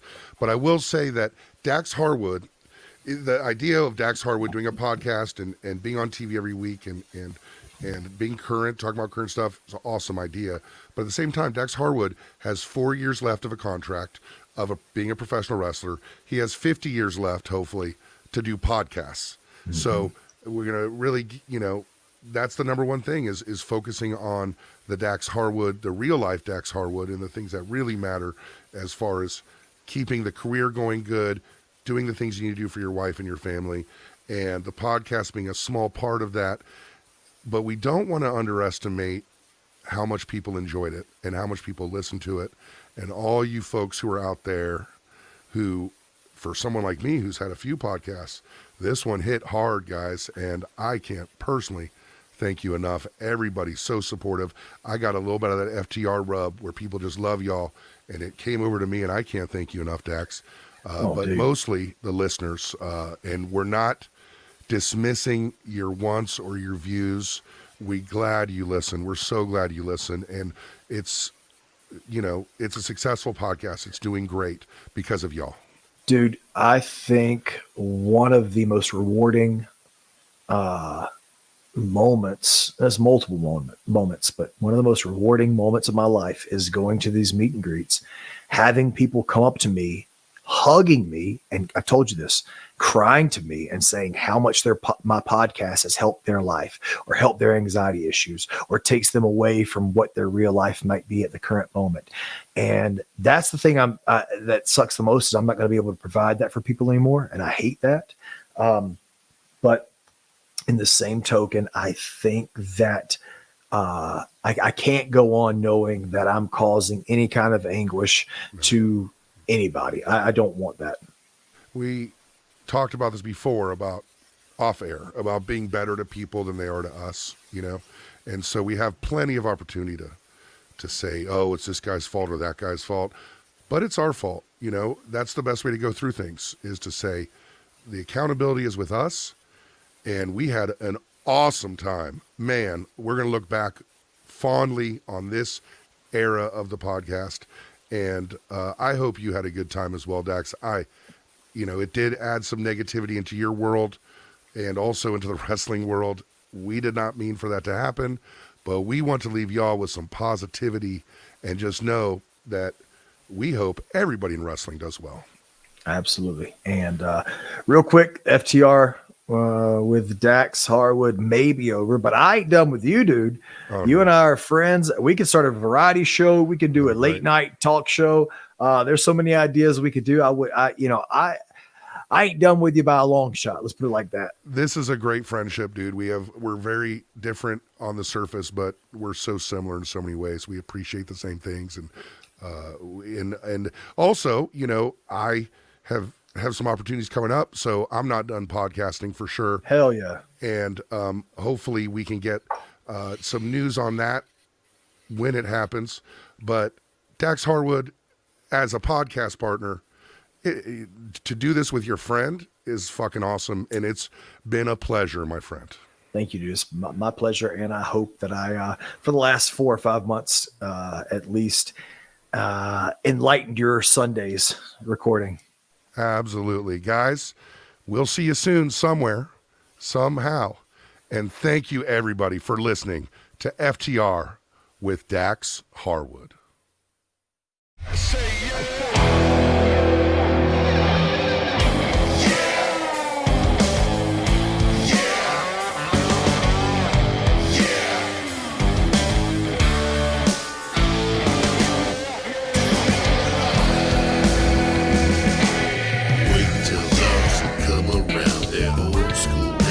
Tore it down, waiting on them, but they here now. Here they come to burn the town, like Hungry and Double A. They'll send your soul to Judgment Day.